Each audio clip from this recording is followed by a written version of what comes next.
allons donc prendre nos Bibles dans le livre, dans l'évangile de Luc, le chapitre 8, le verset 11 au verset 15.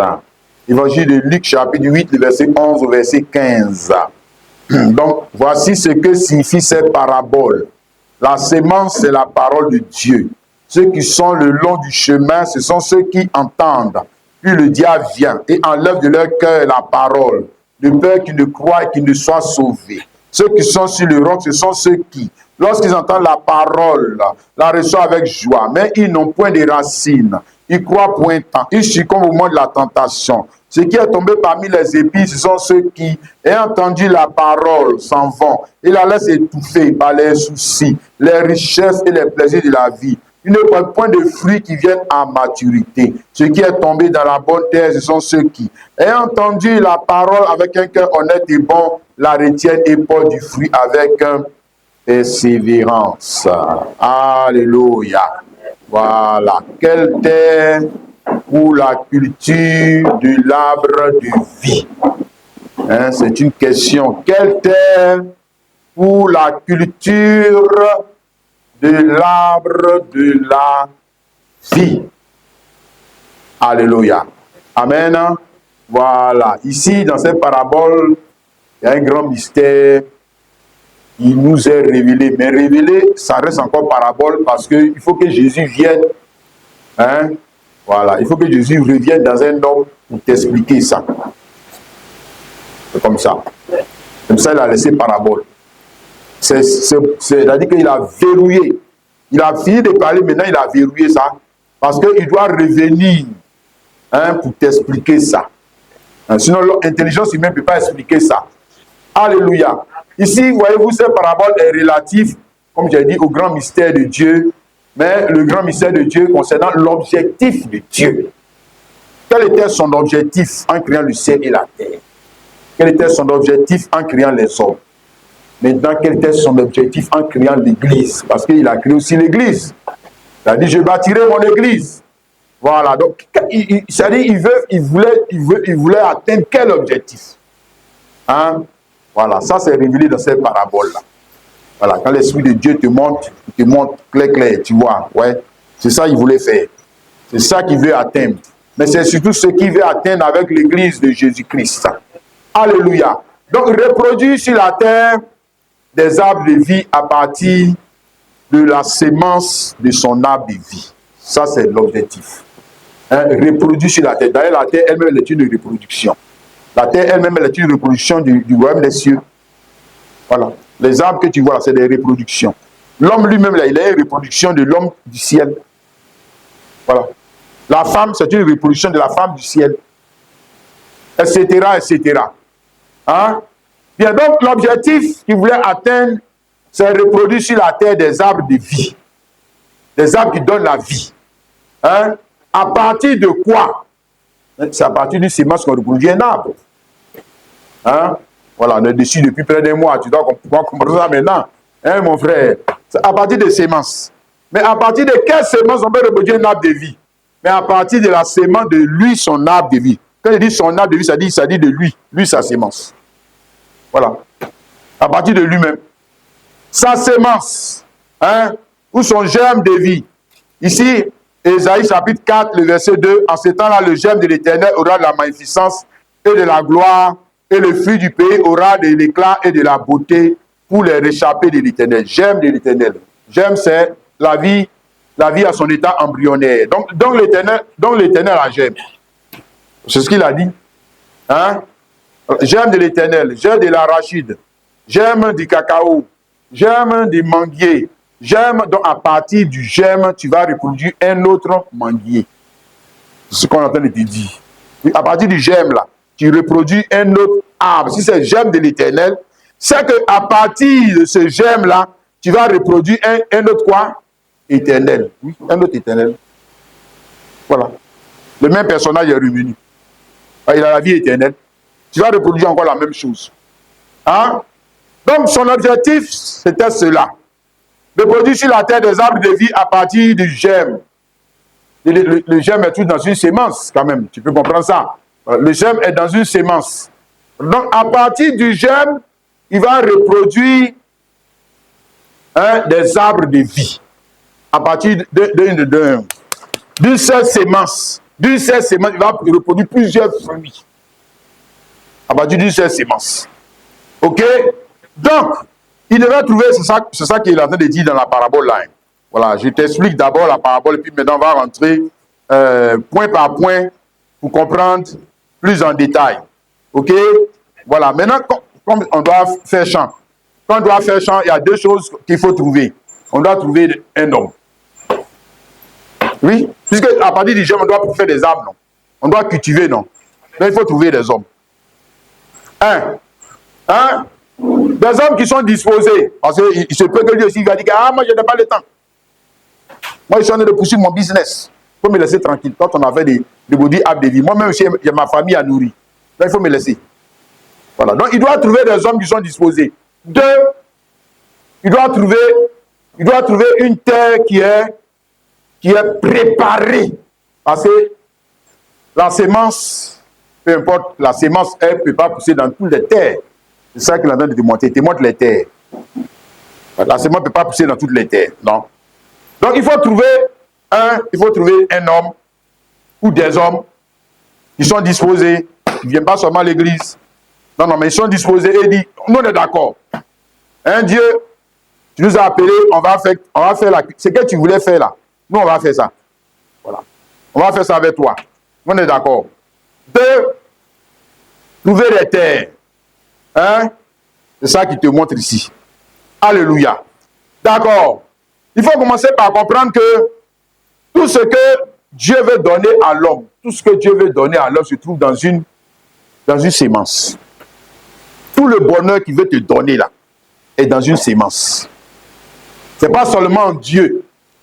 C'est pas seulement Dieu qu'il faut chercher. Non. C'est que tu as mal compris la Bible. C'est la sémence de Dieu qu'il faut chercher. Je te répète, le frère, c'est pas seulement Dieu qu'il faut chercher. Non. Cherche la sémence, mais cherche l'homme avec qui la sémence se trouve. Cherche le pasteur avec qui la sémence se trouve. Cherche le prophète avec qui la sémence se trouve. Cherche l'église avec qui tu peux trouver la sémence. Il ne faut pas chercher Dieu seulement.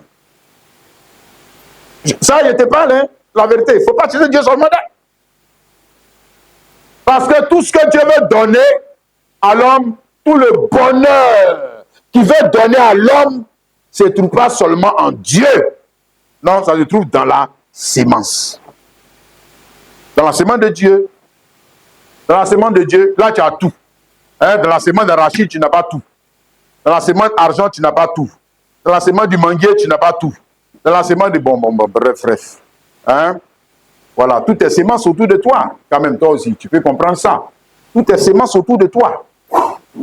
Les arbres ont des sémences. Les hommes ont des sémences. Les poissons ont des sémences. Les animaux ont des sémences. L'argent même là, c'est sémences. Mais est-ce que tout est dans l'argent? Tout le pouvoir de Dieu est dans l'argent? Non. Ça, c'est une partie. C'est une partie. Mais où tu peux trouver toute la magnificence, toute la gloire que tu veux, tout ce que tu veux. Tout ce que tu veux. Ici, 1 Timothée 4, le verset 8. Exerce-toi la piété, car l'exercice corporel est utile à peu de choses. Tandis que la piété est utile à tout, ayant la promesse de la vie présente et celle qui est à venir. Voilà. Voilà la sémence dans laquelle tu as la promesse de la vie présente et de la vie à venir. Dans l'argent, tu n'as pas la promesse de la vie à venir. Tu vas mourir, tu vas voir dedans le frère. Ouais, c'est ça seulement, tu vas être cultivateur. Tu vas être cultivateur seulement de l'argent, tu vas mourir dans le film. Tu vas être cultivateur seulement de mangue, tu vas mourir dans le film. La sémence se démontre d'abord, cette introduction. Colossiens 2, le verset 2 à 3. Afin qu'ils aient le cœur rempli de consolation, qu'ils soient enrichis de la charité, qu'ils soient unis dans la charité et enrichis d'une pleine intelligence pour connaître le mystère de Dieu, savoir Christ, la sémence. Le mystère de Dieu dans lequel sont cachés, mystère dans lequel sont cachés tous les trésors. de la sagesse et de la science. Voilà ça, il t'a montré. Il dit, il ne faut pas chercher seulement Dieu.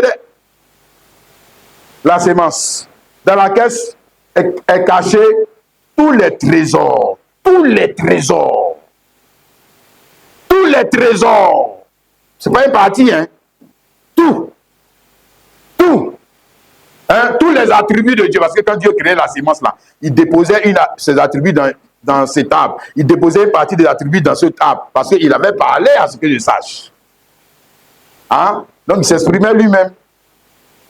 C'est une partie de lui, il déposait. Il dépose ici, il dépose ici, il dépose ici, il dépose ici.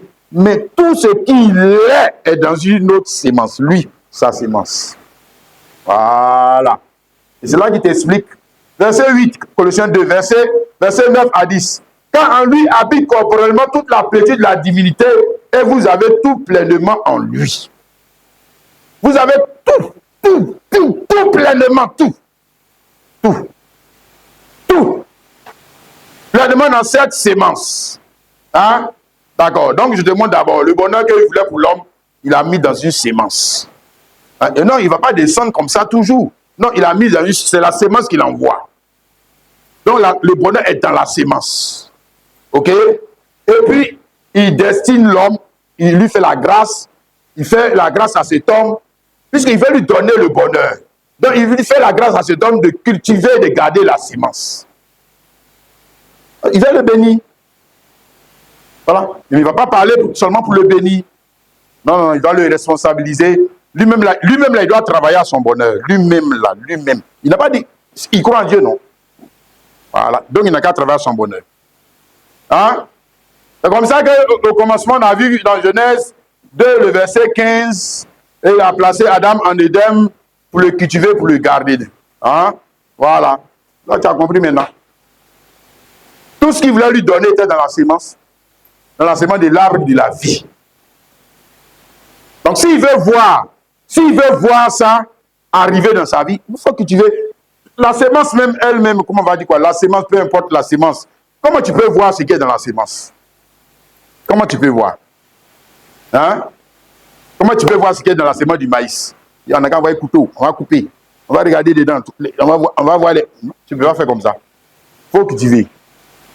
Il faut cultiver. Il faut cultiver. Il faut cultiver. Si tu cultives, tu vas voir ce qui est dedans. Tu vas voir.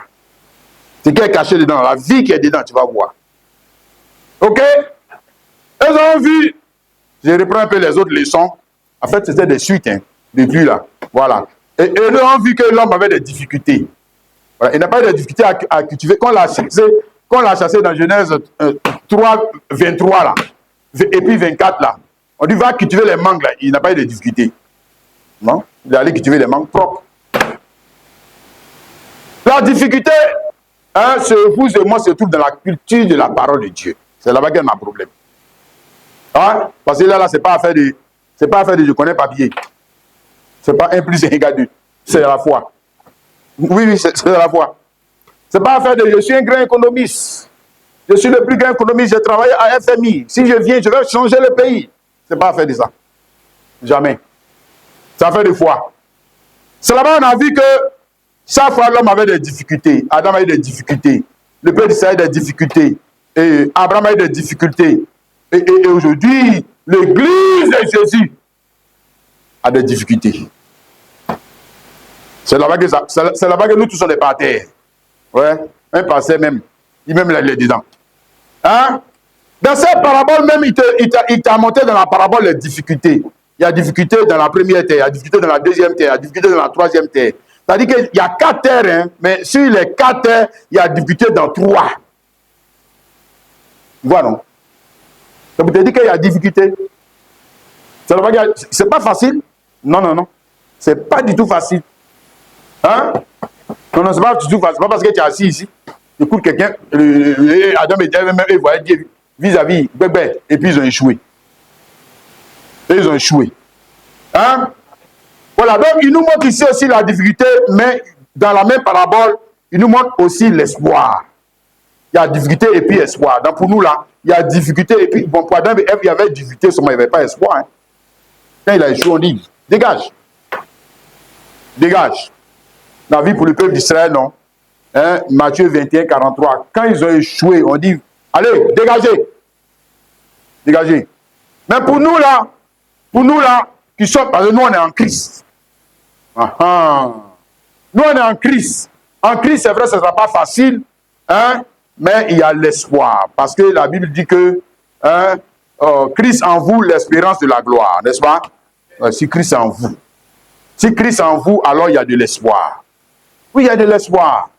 Le frère, il y a de l'espoir. Alléluia! C'est pourquoi, tu vois, dans notre temps là, nous, il n'y a pas d'excuses.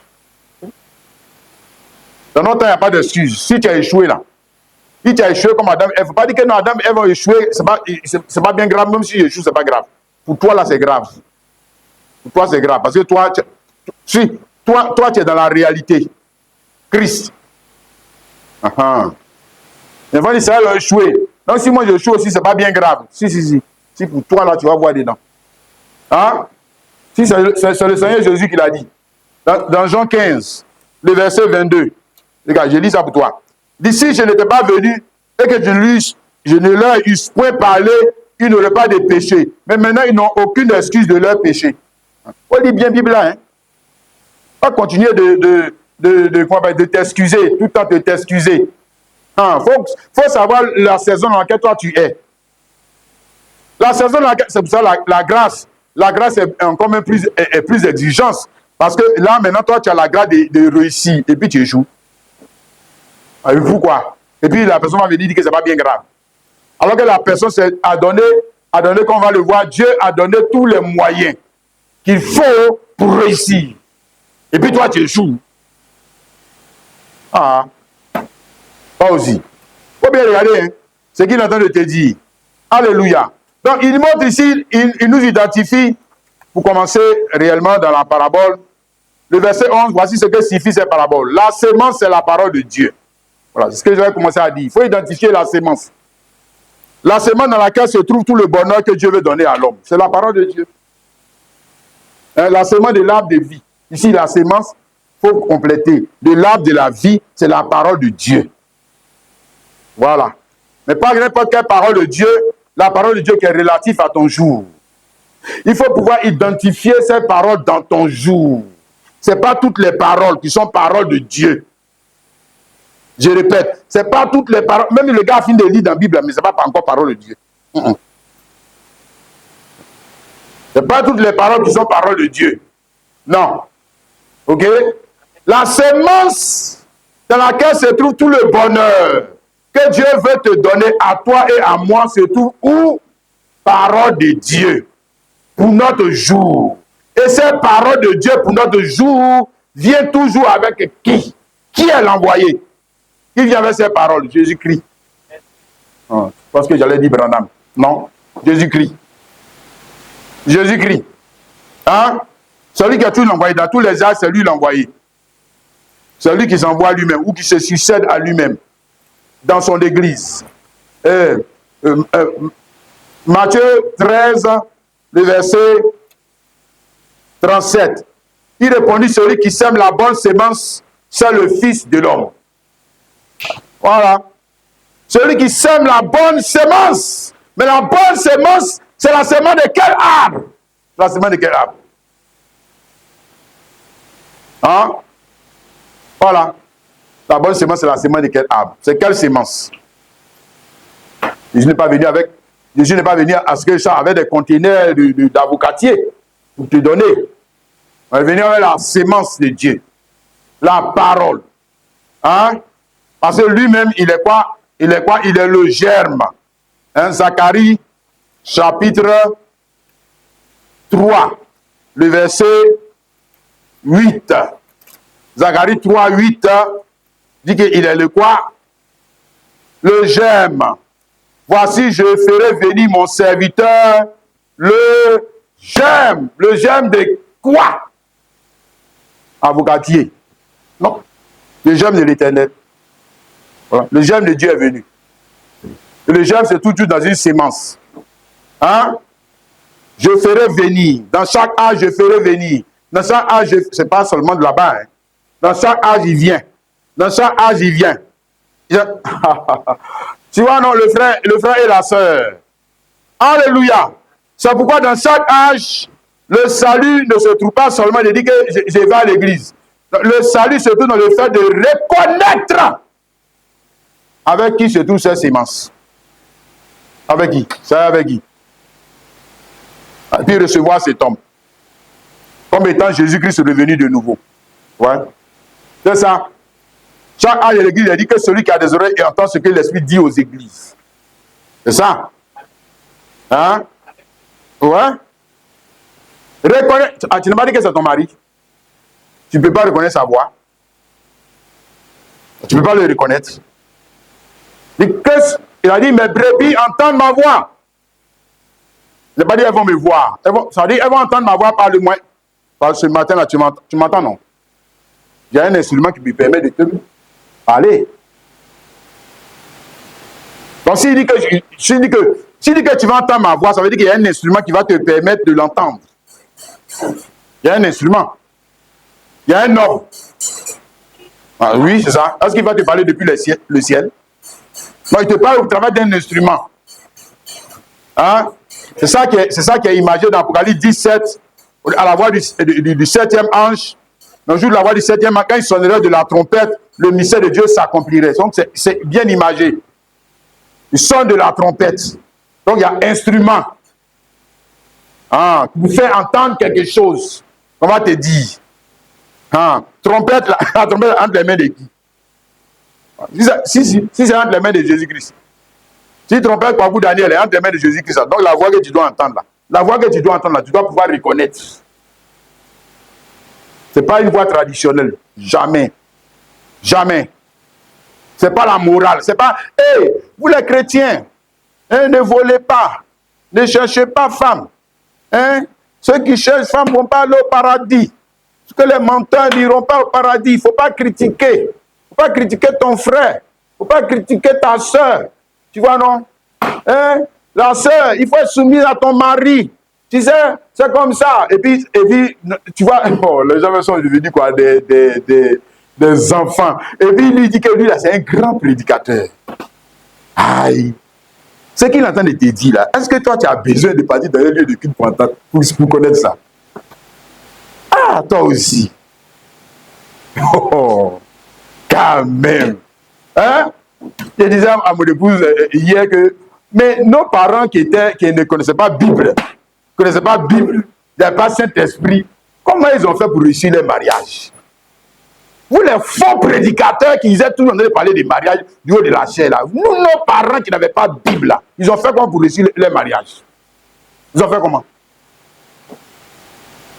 Si c'est ça, toi tu appelles, si tu appelles la voix de Dieu, je suis désolé pour toi. Tu es vraiment un enfant. Tu es vraiment un enfant. Hein? Non. Ce n'est pas ça la voix de Dieu.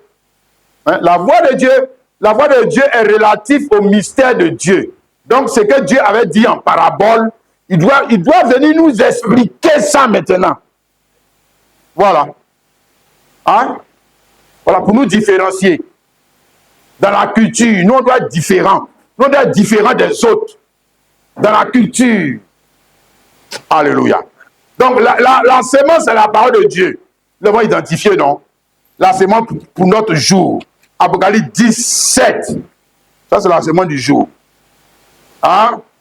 Voilà. Pour nous rendre capables de faire la culture de la parole de Dieu pour atteindre le but. Il faut atteindre le but, frère. Autrement, c'est que ton passage sur la terre, là, ça n'a servi à rien. Alléluia. Maintenant, on commence. Verset 12. Ceux qui sont le long du chemin, ce sont ceux qui entendent la parole. Puis le diable vient et enlève de leur cœur la parole, de peur qu'ils ne croient et ne soient sauvés. Premier point. Il te montre, la sémence, c'est la parole de Dieu. C'est une bonne sémence. Il y a tout dedans. Tout le programme, tout le désir, tous les projets de Dieu pour cette terre. Mais il se trouve que cette terre-là, hein, il ne peut pas avoir de germination. Hein, ceux qui sont le long du chemin sont ceux qui entendent la parole, puis le diable vient et enlève de leur cœur la parole, de peur qu'ils ne croient et ne soient sauvés. Donc, il n'y a pas ici, là.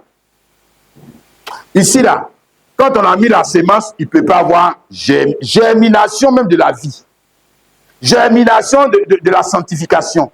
Germination de la crainte de Dieu. Parce qu'il s'agit de quoi? De manifester les attributs de Dieu dans un autre homme. Voilà. Ça ne peut pas germer. Jamais. Il est dans l'église là. Il est dans l'église là. Mais jamais la sainteté ne germe. Jamais. La crainte de Dieu ne germe. Rien. Hein? Et pourquoi ça ne germe pas? Parce qu'il y a un chemin. Hein? On va dire jardin public. Et tout le monde passe. Tous les courants de pensée passent. Tout le monde passe. Parce que en temps normal, si on veut faire une culture, on doit préparer la terre. Donc la terre doit changer de statut. C'est-à-dire, chemin, on doit le changer pour devenir champ. Oui. Oui. Chemin, on doit le transformer. On doit le faire passer de l'ancien statut à un nouveau statut. On doit le consacrer pour qu'il soit utile à la culture d'une sémence. Puisqu'on veut le valoriser maintenant. Et lui, il est resté chemin. Ah, le vrai. C'est ça? Et comme il est resté chemin, tout le programme, tout le bonheur que Dieu a pour lui là, il ne peut jamais voir ça. Même germer, jamais. Même Dieu est puissant, hein? Dieu est puissant, mais lui, il ne verra pas. Lui, il ne verra rien. Hein?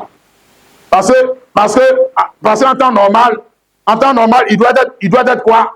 Il doit être quoi? Ouvrier avec Dieu dans le champ. Oui. Lui-même, il doit se mettre en complicité avec Dieu pour travailler à son bonheur et à celui de Dieu. Parce que quand ça va produire, là, les deux parties sont bénies. Les deux parties sont bénies. Oui. Dieu est content, lui aussi il est content. Dieu aussi il a eu sa part. C'est-à-dire que ce que Dieu voulait donner, il lui a donné. Dieu aussi est content de ce que son projet s'est réalisé. Il dit, voilà, ça toi tu m'impressionnes. Hein? Et 1 Corinthiens chapitre 3, 1 Corinthiens chapitre 3, le verset 9. Quand nous sommes ouvriers avec Dieu, vous êtes le champ de Dieu, l'édifice de Dieu. Ce qui m'intéresse dans ce verset, c'est deux choses. Nous sommes ouvriers avec Dieu, vous êtes le champ de Dieu. Tu as vu ça, non? C'est ce que je t'avais dit là. Tu vois, non? Ça dit, pour réussir la culture, il faut qu'il trouve des hommes. 2, un champ. Il faut qu'il trouve l'homme. L'homme qui va se consacrer à cette culture-là. Il faut qu'il le trouve.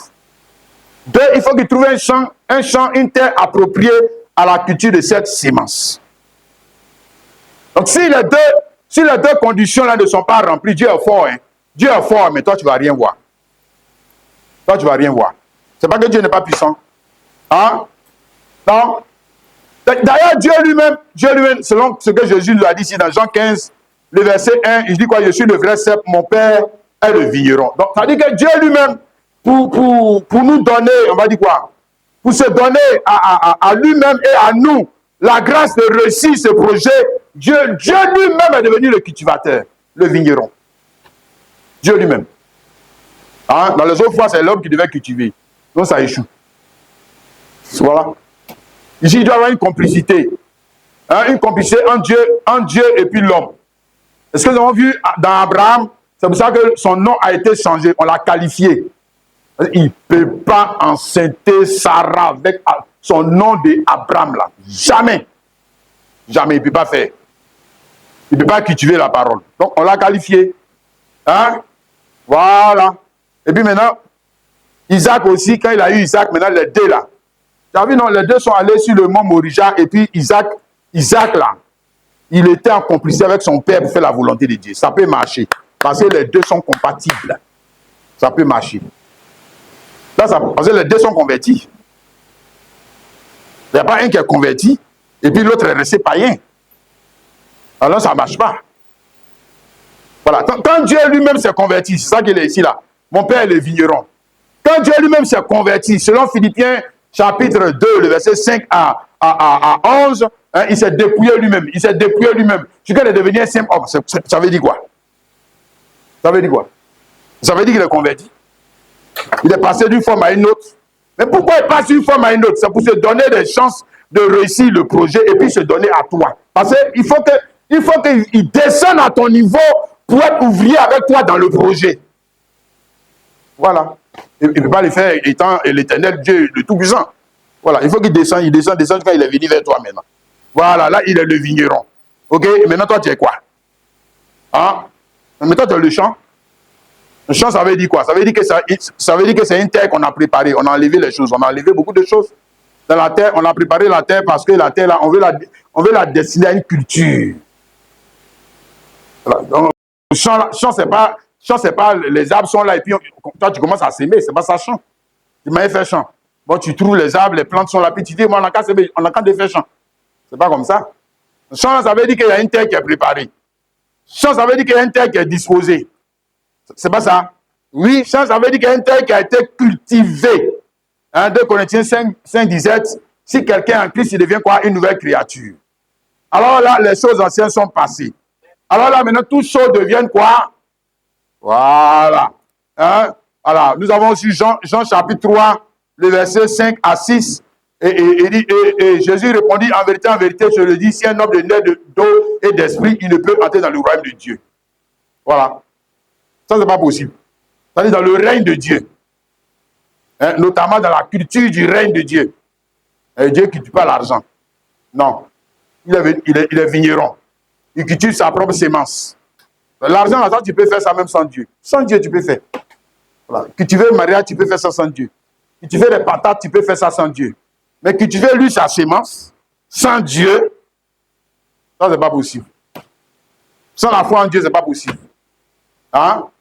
Voilà. Donc, il dit ici que cet homme-là, s'il est né d'eau et d'esprit, il ne peut entrer dans le royaume de Dieu. Ce qui est né de la chair est chair, ce qui est né de l'esprit est esprit. Donc, il y a une transformation. Le gars est né de la chair, maintenant, il est né de l'esprit et il devient quoi? Il devient plus chair, il passe à l'esprit. Pour faire les choses de l'esprit.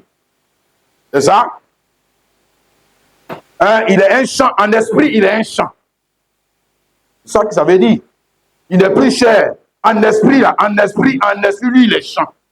Il est le champ de qui? Dieu. En esprit. En esprit. Alléluia. C'est pas ça, mon frère, ma soeur. Et maintenant, ouais, parce que Dieu est esprit. Donc, le champ aussi doit être esprit. Le champ doit être esprit. Et pour que le champ devienne esprit, il faut qu'il y ait conversion. Il faut qu'il y ait repentance. OK?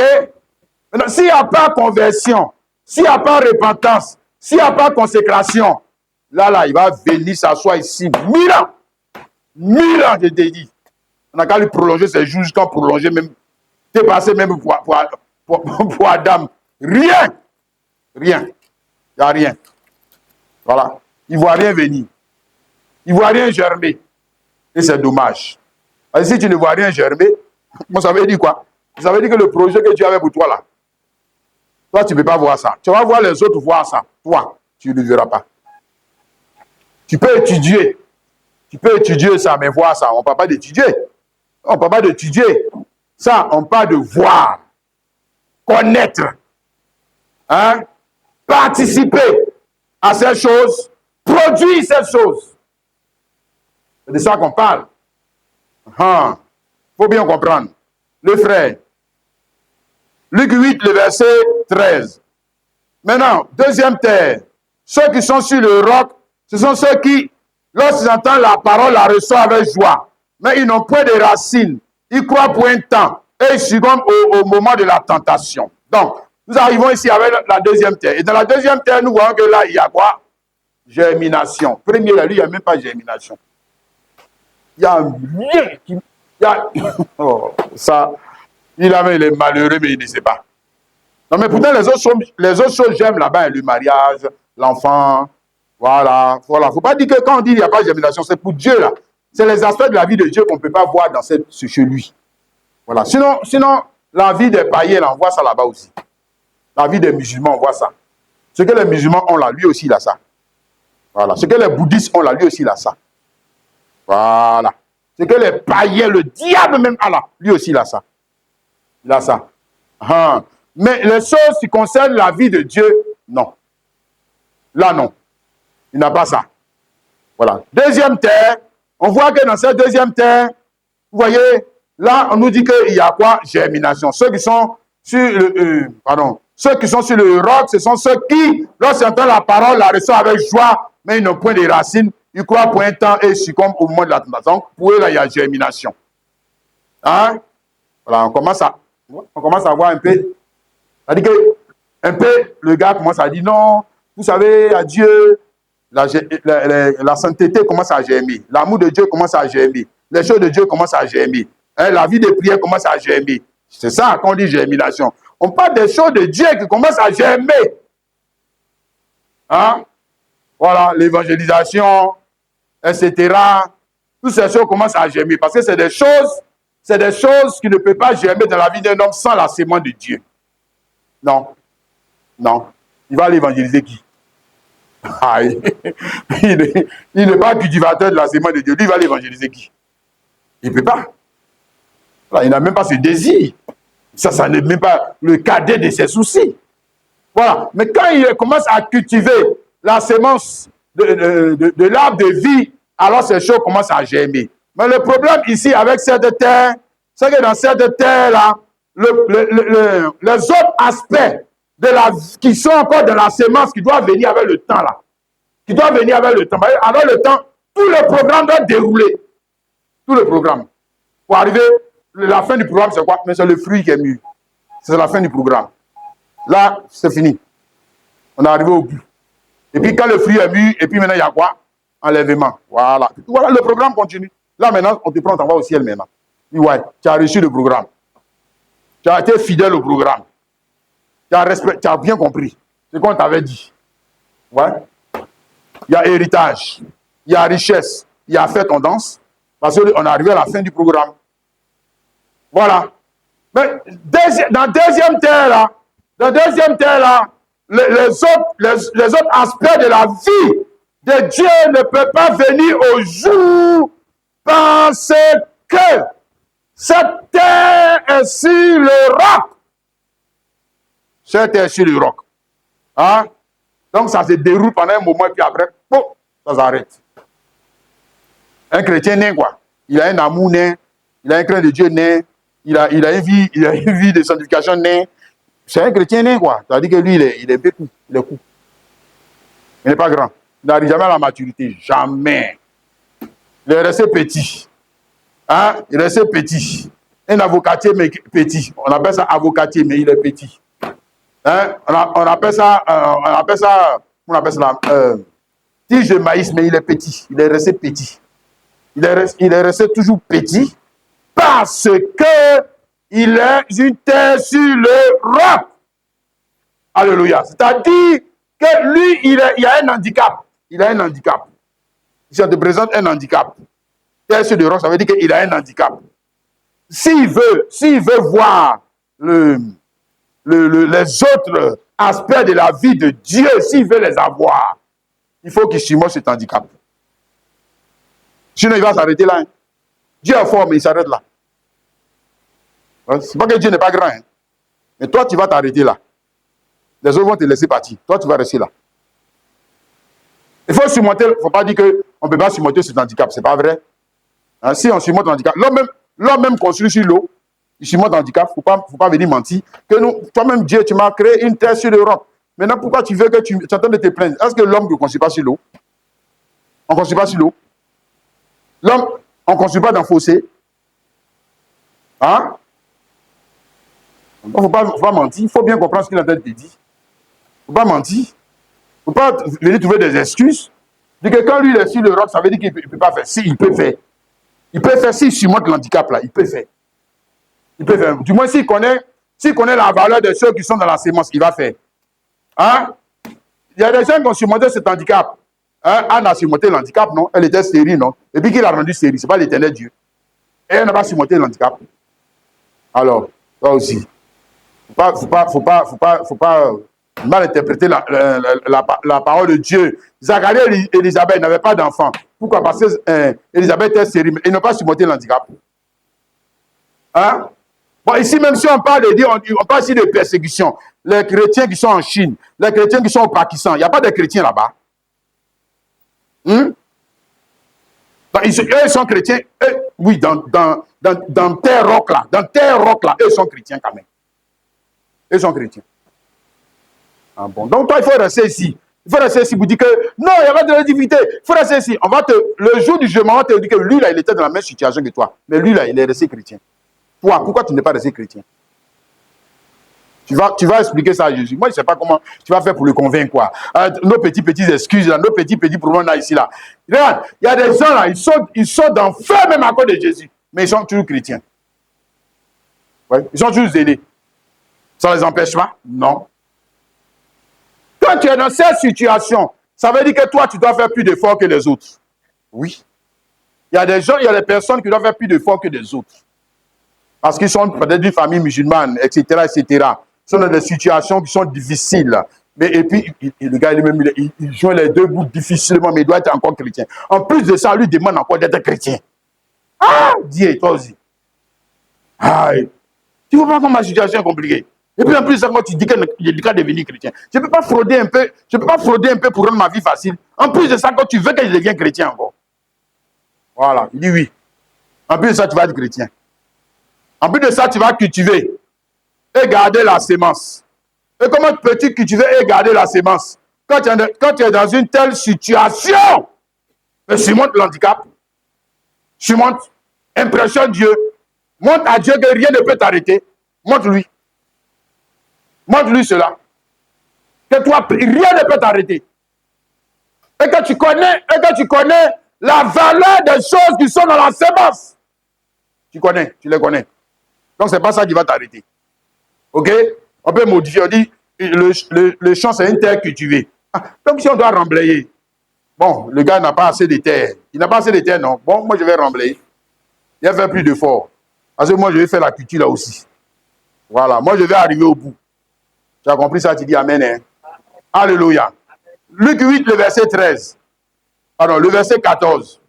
Ce qui est tombé parmi les épines, ce sont ceux qui, ayant entendu la parole, s'en vont et la laissent étouffer par les soucis, les richesses et les plaisirs de la vie. Ils ne prennent point de fruits qui viennent à maturité. Nous sommes dans la troisième terre. D'abord, il te montre les terres dans lesquelles il est impossible de faire la culture de Dieu, à moins qu'il y ait quoi? Que la personne surmonte les handicaps qui sont dans cette terre. Si c'est chemin, il doit surmonter. Si c'est roc, il doit surmonter. Maintenant, on arrive ici. Si c'est ça là, si c'est ça ta situation là, il faut changer. Voilà. C'est pas par chance que tu vas réussir. On ne réussit pas une culture par chance. On réussit une culture parce qu'on applique les principes de la culture. Hein? Voilà. C'est ça. Ça te permet de réussir. Alléluia.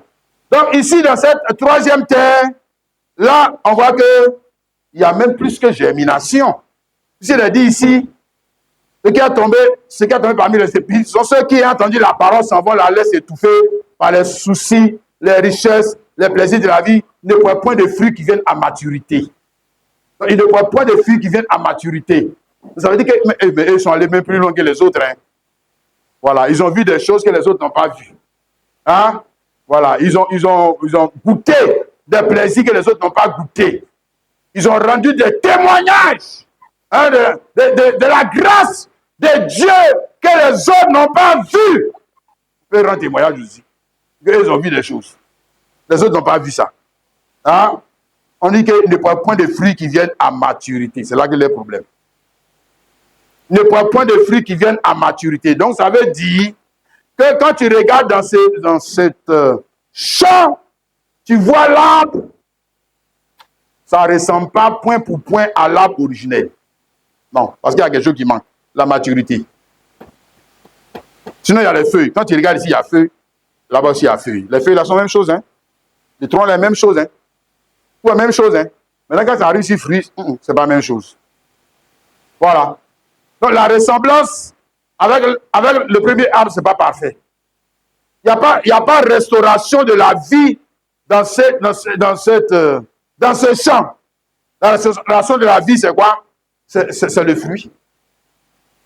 Voilà. Quand tu arrives au fruit, c'est que la vie est restaurée. On est revenu au point de départ. Au départ, il y avait quoi? Mais il y avait un fruit.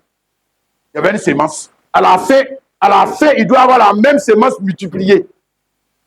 Multipliée. Voilà, là tu es à la fin. Parce que fruit qui n'est pas mûr, là, si tu le mets par terre, là, il ne va pas pousser. Hein. Il ne peut pas donner un autre arbre encore. Non. Ah, bon. Voilà. Donc il y a quelque chose qui manque on va dire quoi, dans ce champ ou dans la vie de ces chrétiens. Jean 17, le verset 20 à 23. Jésus dit, ce n'est pas vous, ce n'est pas pour eux seulement que je prie, mais encore pour ceux qui croiront en moi par leur parole, afin que tous soient un. Comme toi, Père, tu es en moi, et que je suis en toi, afin que eux aussi soient un en nous, pour que le monde croit que tu m'as envoyé. Je leur donne la gloire que tu m'as donnée, afin qu'ils soient un, comme nous sommes un. Moi en toi, moi en eux, toi en moi, afin qu'ils soient parfaitement un. Tu as parlé, hein? Elle avait dit que même chose, semblable. Un. C'est la même chose. Qu'ils soient un. Qu'ils soient parfaitement un. Ils doivent arriver à ça. Attention, hein, le frère. Regarde pourquoi lui il est en train de prier. Il te montre ici l'objectif. L'objectif de sa mort, sa résurrection, l'objectif du Saint-Esprit venu qui revient en toi pour t'emmener à être à l'image et à la ressemblance de quelle sémence? La sémence originelle. Jésus-Christ. Alléluia. Hein? Galates chapitre 3, c'est le passage qu'on avait déjà vu, mais ce n'est pas mauvais de revenir dessus. Galates 3, le verset 27 à 28. Vous tous qui avez été baptisés en Christ, vous avez revêtu Christ. Donc, puisque vous avez revêtu Christ, il n'y a plus ni juif, il n'y a plus ni grec, il n'y a plus ni esclave, ni libre, il n'y a plus ni homme ni femme, car tous vous êtes un en Jésus-Christ. Donc, c'est le même Jésus qui est en train de parler. Parce que la même pensée qu'il avait dit là-bas, là. La voici encore, il revient. Un en Jésus-Christ. Hein? Ouais. C'est ça. À la fin, il doit y avoir des Christ multipliés. Des Christ multipliés, à la fin. C'est ça le programme. Hein? Qu'on t'a donné à cultiver et à garder. Alléluia. Quand on regarde on va dire dans cette troisième terre, on voit des choses qui sont semblables. On voit aussi que non, tout ne concorde pas. Hein? Non, tout ne concorde pas. Le gars, il parle en langue, chasse les démons aussi comme Jésus. C'est vrai. Il y a des guérisons aussi comme Jésus. C'est vrai. Hein? Voilà, il y a le mariage, il y a ceci, il y a cela. Mais la vie qui doit être identique à celle de Jésus, pour lui là, ça penche un peu vers les catholiques. Ouais, si. Ça penche un peu vers les protestants. Pour lui là, ça ressemble plus un peu, on dirait que ça ressemble plus pour les gens là. Ça ressemble pas trop à pour Jésus. Or, la maturité, c'est-à-dire qu'il n'y a pas la maturité. Il n'a pas atteint la maturité. Or, c'est la maturité qui nous donne droit, à quoi? À l'enlèvement. La maturité te donne des droits. L'immaturité te fait perdre des droits. Vous restez dans l'église là seulement, pas arriver là-bas. Hein? Mais ça, tu dois cultiver. Marc 4, le verset 29. Et dès que le fruit est mûr, on y met la faucille car la moisson est là. Donc, il a donné ces paraboles pour te montrer qu'est-ce qui donne droit à l'enlèvement. Dès que le fruit est mûr, on y met la faucille car la moisson est là. Donc, la moisson ne peut pas être là avant que le fruit ne soit mûr. Maintenant, quand le fruit est mûr, donc quand il y a la maturité, alors maintenant, il y a le droit à quoi? À la moisson. Moisson, c'est enlèvement. Tu enlèves pas. Tu enlèves, non? Voilà. Et tu enlèves ce qui est mûr, non? Voilà. Les autres là, attendez. Quand vous allez mûrir, on va revenir. Mais vous là, attendez. Voilà. C'est ça. La maturité te donne des droits. L'immaturité. D'ailleurs, même quelqu'un qui est riche, qui a un patrimoine, qui a une entreprise, qui va donner une responsabilité à un enfant. Qui est si stupide pour faire ça? Un enfant. Hein? Ah non? On ne donne pas héritage. Même héritage, on n'a pas un enfant. Héritage. Hein? Galates chapitre 4, le verset 1 à 2. Héritage, même on ne donne pas un enfant. C'est vrai, c'est lui qui est héritier. On va dire, monsieur, il faut attendre d'avoir la majorité. Attendez un peu, vous avez grandi. Hein? Galates 4, le verset 1 à 2. Or, aussi longtemps que l'héritier est enfant, je dis qu'il ne diffère rien d'un esclave. Quoi qu'il soit le maître de tout, mais il est sous des tuteurs, sous des administrateurs, jusqu'au temps marqué par le père. Donc, tant qu'il est un enfant, c'est quelqu'un d'autre qui le gère. Est-ce que lui, il peut laver son caleçon? En plus, il faut raison, il va dire qu'il va venir nous diriger qui? Il va diriger qui? Hein? Il peut se laver lui-même. Puis lui va diriger qui?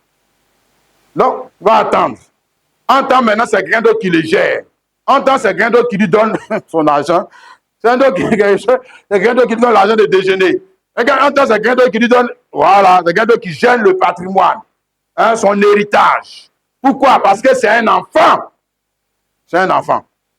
Il ne peut pas hériter. Voilà. Donc, tant qu'il est enfant de Dieu, maintenant je te parle à toi et à moi. Tant que le gars, il est enfant de Dieu et qu'il n'est pas encore arrivé à la stature parfaite de Christ, l'enlèvement n'est pas pour lui. Ce n'est pas pour lui. Jamais. Jamais. Ou bien c'est qu'on l'a mal enseigné. L'enlèvement n'est pas pour lui. Éphésiens chapitre 4, le verset 13 hein, à 15. Jusqu'à ce que nous soyons tous parvenus à l'unité de la foi et de la connaissance du Fils de Dieu, à l'état d'homme fait, à la stature, à la mesure de la stature parfaite de Christ. Jusqu'à ce que nous soyons parvenus à quelque chose. Il y a un point auquel nous devons parvenir. Hein? La stature, à la mesure de la stature parfaite de Christ. Ah. Ressembler à Jésus-Christ. C'est ça. C'est ça. Pas seulement venir à l'église, ressembler à Jésus-Christ. Dans les différents aspects de sa vie. Hein? Afin que nous ne soyons plus des enfants. Afin que nous ne soyons plus des enfants. Parce que quand tu aspires à ressembler à Jésus, c'est que tu quittes les enfantillages. Tu quittes les enfantillages. Ou pour ne pas dire la vie selon la chair. Tu quittes ça. Hein?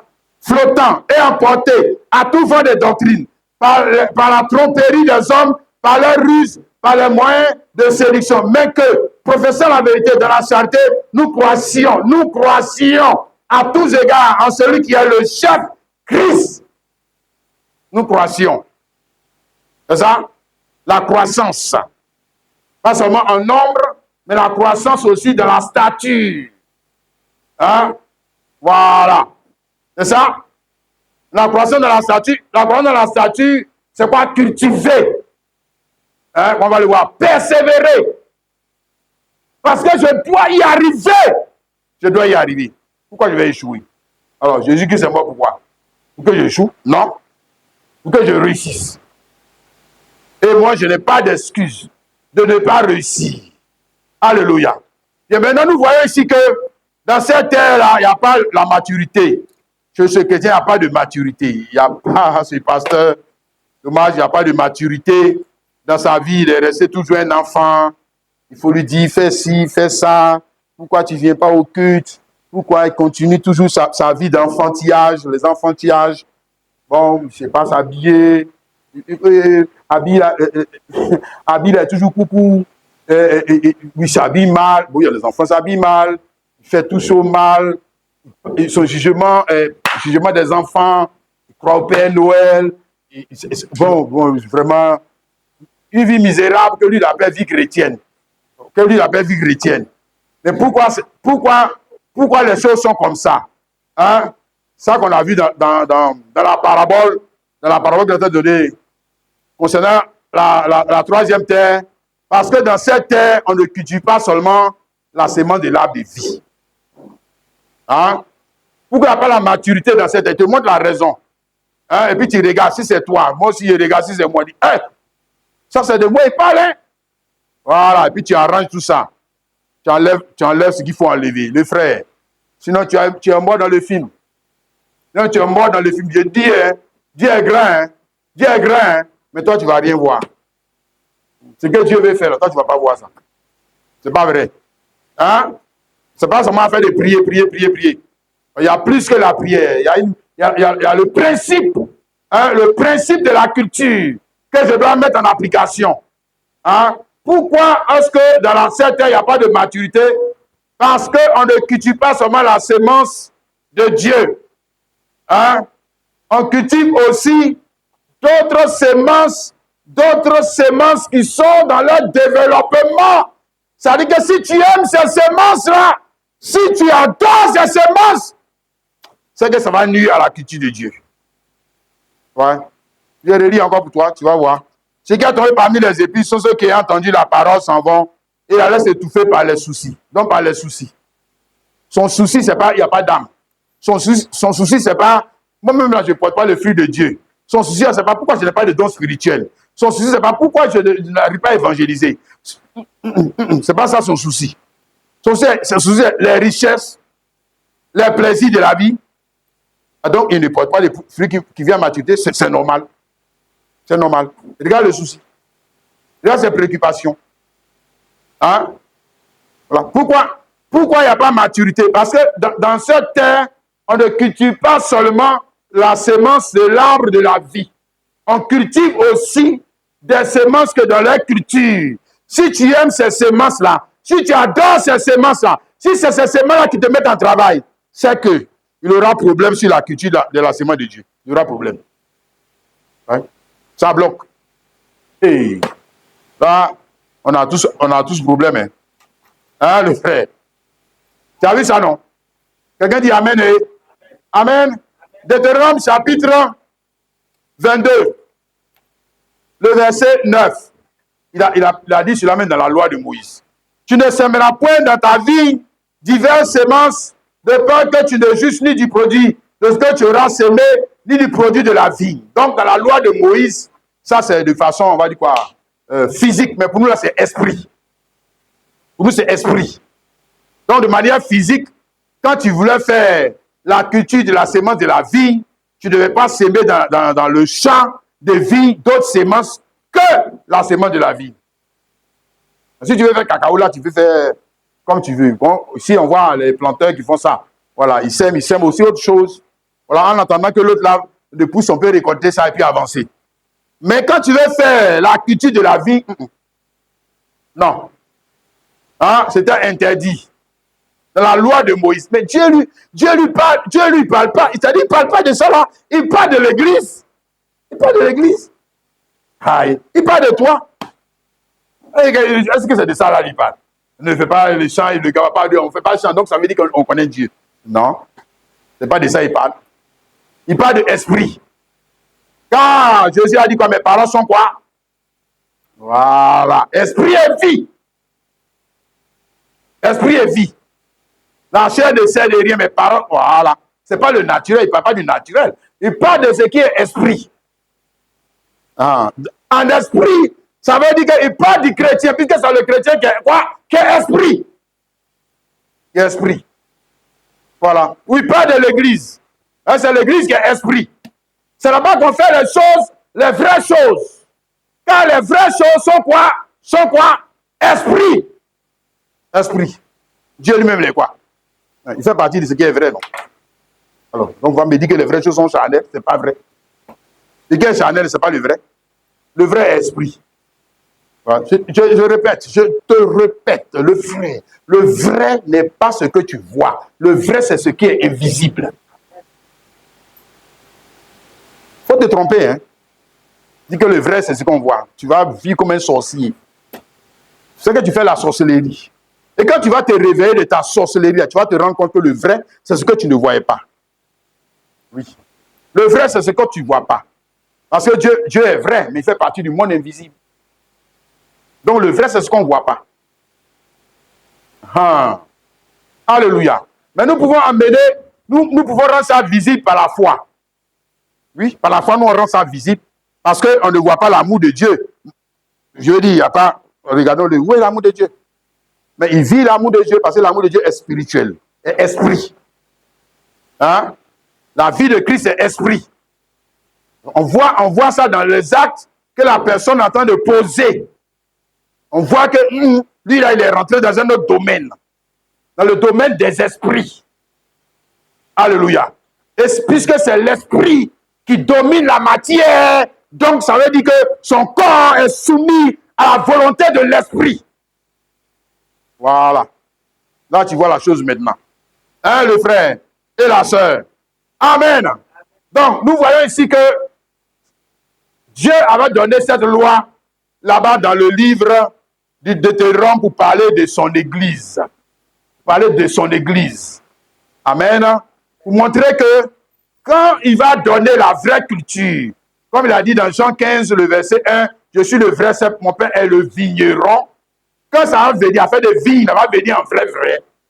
Il ne faut pas cultiver la semence de Dieu avec quelque chose d'autre. Non. Il ne faut pas jumeler. Il ne faut pas marier. On cultive ça aussi, on cultive ça aussi. On cultive ça aussi, on cultive ça aussi. On aime ça aussi, on aime ça aussi. Hein? Non, ce n'est pas possible. Hein? Dans ce cas, c'est que tu vas perdre. Ouais, dans ce cas, c'est que tu vas perdre. Ici, dans Apocalypse chapitre 22, il a donné encore un autre type, chapitre 12, pardon. Apocalypse chapitre 12, le verset 1 à 2, il a donné encore un autre type pour que nous puissions comprendre son idée, hein, de la culture. Un grand signe parut dans le ciel, une femme enveloppée du soleil, la lune sous ses pieds, une couronne de 12 étoiles sur sa tête. Elle était enceinte, elle criait, elle était en travail dans les douleurs de l'enfantement. Donc, ici, c'est encore le type, c'est le type du chrétien, hein, ou de l'église. Elle est enceinte, on est enceinte à partir du sémence. Mais là, quand c'est la sémence de Christ qui t'a enceinte, même quand c'est la sémence de ton mari qui t'a enceinte là, quand toi tu es une femme enceinte là, tu manges tout ce que tu veux, tu vas où tu veux. Ah ouais, c'est ça. Hein? Tu fais ce que tu veux. Tu es comme les autres. Non, tu n'es plus comme les autres. Dès lors qu'on t'a enceinte, c'est fini, tu n'es plus comme les autres. Non, tu ne peux pas aller où tu veux. Voilà. Tu ne peux pas manger ce que tu veux. Là, la grossesse même va t'imposer même souvent ton régime alimentaire change à cause de la grossesse. Hein? Ouais, tes goûts changent à cause de la grossesse. Alléluia. Pourquoi? Parce que tu n'es plus la même personne. Tu es une autre personne. OK? Une autre personne en qui vit quelqu'un d'autre. Et c'est quelqu'un d'autre là, ce sont ses goûts et ses désirs que tu appliques. Que tu appliques. Ça, c'est le naturel. Maintenant, on vient dans l'esprit. Toi, tu es esprit, non? Tu enseignes dans l'esprit, non? Tu as vu? Tu enseignes dans l'esprit, tu dis que si chrétien, moi, je mange tout. Hein? Musique, là, on n'a qu'à venir, moi, je mange. Ça, on n'a qu'à venir, toutes les femmes, je les mange. Hein? Tous les habits qu'on doit porter, moi, je mange. Je mange tout. Nous, les chrétiens chocos, nous, on mange tout. C'est ça. Continue de manger tout. Tu vas voir ce qui va arriver à ta grossesse. Hein? Continue de manger tout. Pour ne pas dire de cultiver tout. Non, tu ne peux pas cultiver tout. Parce que tu connais la valeur de la grossesse que tu as. Tu sais qui est dedans. Hein? Qui est dedans? Comme pour marier Joseph. OK? Ici, Matthieu chapitre 1, le verset 24 à 25, on dit Joseph s'étant réveillé, fit ce que l'ange du Seigneur lui avait ordonné. Il prit sa femme avec lui, mais il ne la connut point jusqu'à ce qu'il ait enfanté un fils auquel il donna le nom de Jésus. Tu as vu, non? Voilà l'homme responsable. On ne peut pas cultiver. Hein? Dès qu'il donc on n'a qu'à cultiver, Dieu a donné de cultiver pour lui. Dans le champ, Marie. Et puis lui aussi, il vient cultiver aussi dans le même champ. Hein? Non. Dieu n'a qu'à finir pour lui. Quand il finit pour lui, là, maintenant, lui va cultiver. Les deux semences humaines, c'est un type, déjà, ça te montre le frère. Qu'on ne peut pas cultiver dans le champ des semences qui sont quoi souvent? Qui sont ennemis. Contraire. Hein? La semence humaine et puis la semence de Dieu, c'est deux semences contraires. C'est contraire. OK? Tu as saisi, mon frère, ma soeur? Donc, dans le troisième champ, là, nous sommes dans cet âge de l'église. Ici, là, troisième, là, ça, c'est nous, les chrétiens de Laodicée. C'est à nous, il parle. Si, c'est les chrétiens de Laodicée. Les chrétiens de ce temps de la fin. Hein? Si, eux, ils cultivent. ils cultivent l'enseignement de Dieu et ils cultivent aussi, les traditions humaines. Voilà, on est arrivé dans Noël, non? Ils sont en fin de Noël. Voilà, ils vont mettre les arbres de Noël dans les lieux de culte. Ils vont mettre les arbres de Noël dans leurs maisons. Ils sont en train de cultiver quoi? Les traditions humaines. Ils vont faire ça. Le Père Noël. Mais ça ne les gêne pas. Hein? Ils cultivent la parole de Dieu et ils cultivent aussi la tradition des hommes. Hein? Oui, ils cultivent les deux. Et c'est pas bien grave. C'est pas bien grave, c'est notre tradition. D'accord. Mais toi, tu es quel chant? Tu es quelle sorte de chant? Hein? Regarde-les. Non, même si ce n'est pas la même chose que l'Église est en train de faire. Hein? Église adultère. Église idolâtre. C'est ça qu'elle est en train de faire. Elle est adultère et idolâtre. Infidèle. Prostituée. Et tout le monde passe. Tout le monde passe. Si? Donc, ils cultivent la parole de Dieu et puis ils cultivent aussi les traditions humaines. Or, la parole de Dieu et les traditions humaines c'est deux ennemis. Sont deux ennemis. Il y a un qui va finir avec un. Je ne veux pas dire les traditions humaines vont finir par étouffer la parole. C'est ça qui t'a monté ici. Et la laisse étouffer. La parole est étouffée. On n'a pas dit que la parole a étouffé. Non, hein. La tradition humaine a été d'étouffer la parole. Mais ils ne font rien, ça, ils s'en fichent. Hein? Deux, il faut quoi encore dans cet âge de l'église? Je te montre. Hein? Dans cet âge de l'église, ils cultivent, d'autres même, ils ne cultivent même pas la parole de Dieu. Ils cultivent une autre version de Jésus. Leur version de Jésus. Hein? 2 Corinthiens chapitre 11, le verset 2 à 4. Car je suis jaloux de vous, dit Jésus de Dieu, parce que je vous ai fiancé un seul époux. Vous prenez à Christ comme une vierge pure. Toutefois, de même que le serpent séduit par sa ruse, je crains que vos pensées ne se corrompent et ne se détournent de la simplicité à l'égard de Christ. Car si quelqu'un vient vous prêcher un autre Jésus que celui que nous avons prêché, ou si vous recevez un autre esprit que celui que vous avez reçu, ou un autre évangile que celui que vous avez embrassé, vous le supportez fort bien. Ça, c'est l'église de ces temps. Hein? Il est en train de dire que l'église est comme Ève. Elle a cultivé la sémence d'Adam et la sémence du serpent ancien. Deux sémences en elle. Genèse 4, je te montre. Genèse 4, verset 1 à 2. Adam connut elle, sa femme. Elle conçut et enfanta Caïn.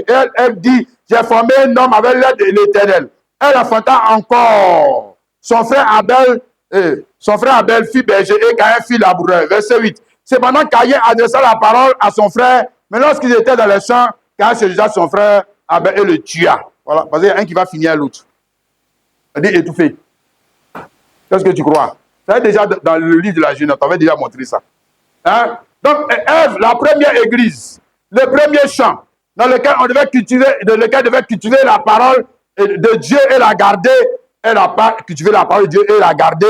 Elle allait cultiver la sémence du serpent ancien, la sémence de son mari. Voilà. Donc, dans son mari, il y avait des jumeaux. Il y avait des jumeaux de pères différents. C'est ça? Deux sémences d'origine différente. C'est pas ça? Voilà. Maintenant, pour nous, là, on retrouve qu'il y a deux sémences d'origine différente. C'est ça? Ce qu'ils appellent Christ. Leur version de Jésus. C'est un autre Jésus. Jésus a plusieurs versions. Il y a la version musulmane, non? Voici, lui, il s'appelle Issa. Et lui, il n'a pas de papa. Il n'est pas mort ressuscité. C'est une autre version. Hein? Si? Je montre les versions. Il y a la version catholique de Jésus. Le gars, lui, il est toujours petit. Là, Jésus, lui, il est toujours petit. C'est le petit Jésus. Et bientôt, le petit Jésus, ils vont aller faire le 24, il va naître le petit Jésus. Ça, c'est leur version. Hein? Il y a la version trinitaire. Je demande les différentes versions. Lui, il n'est pas le Dieu tout-puissant. Lui, il est la deuxième personne de la Trinité.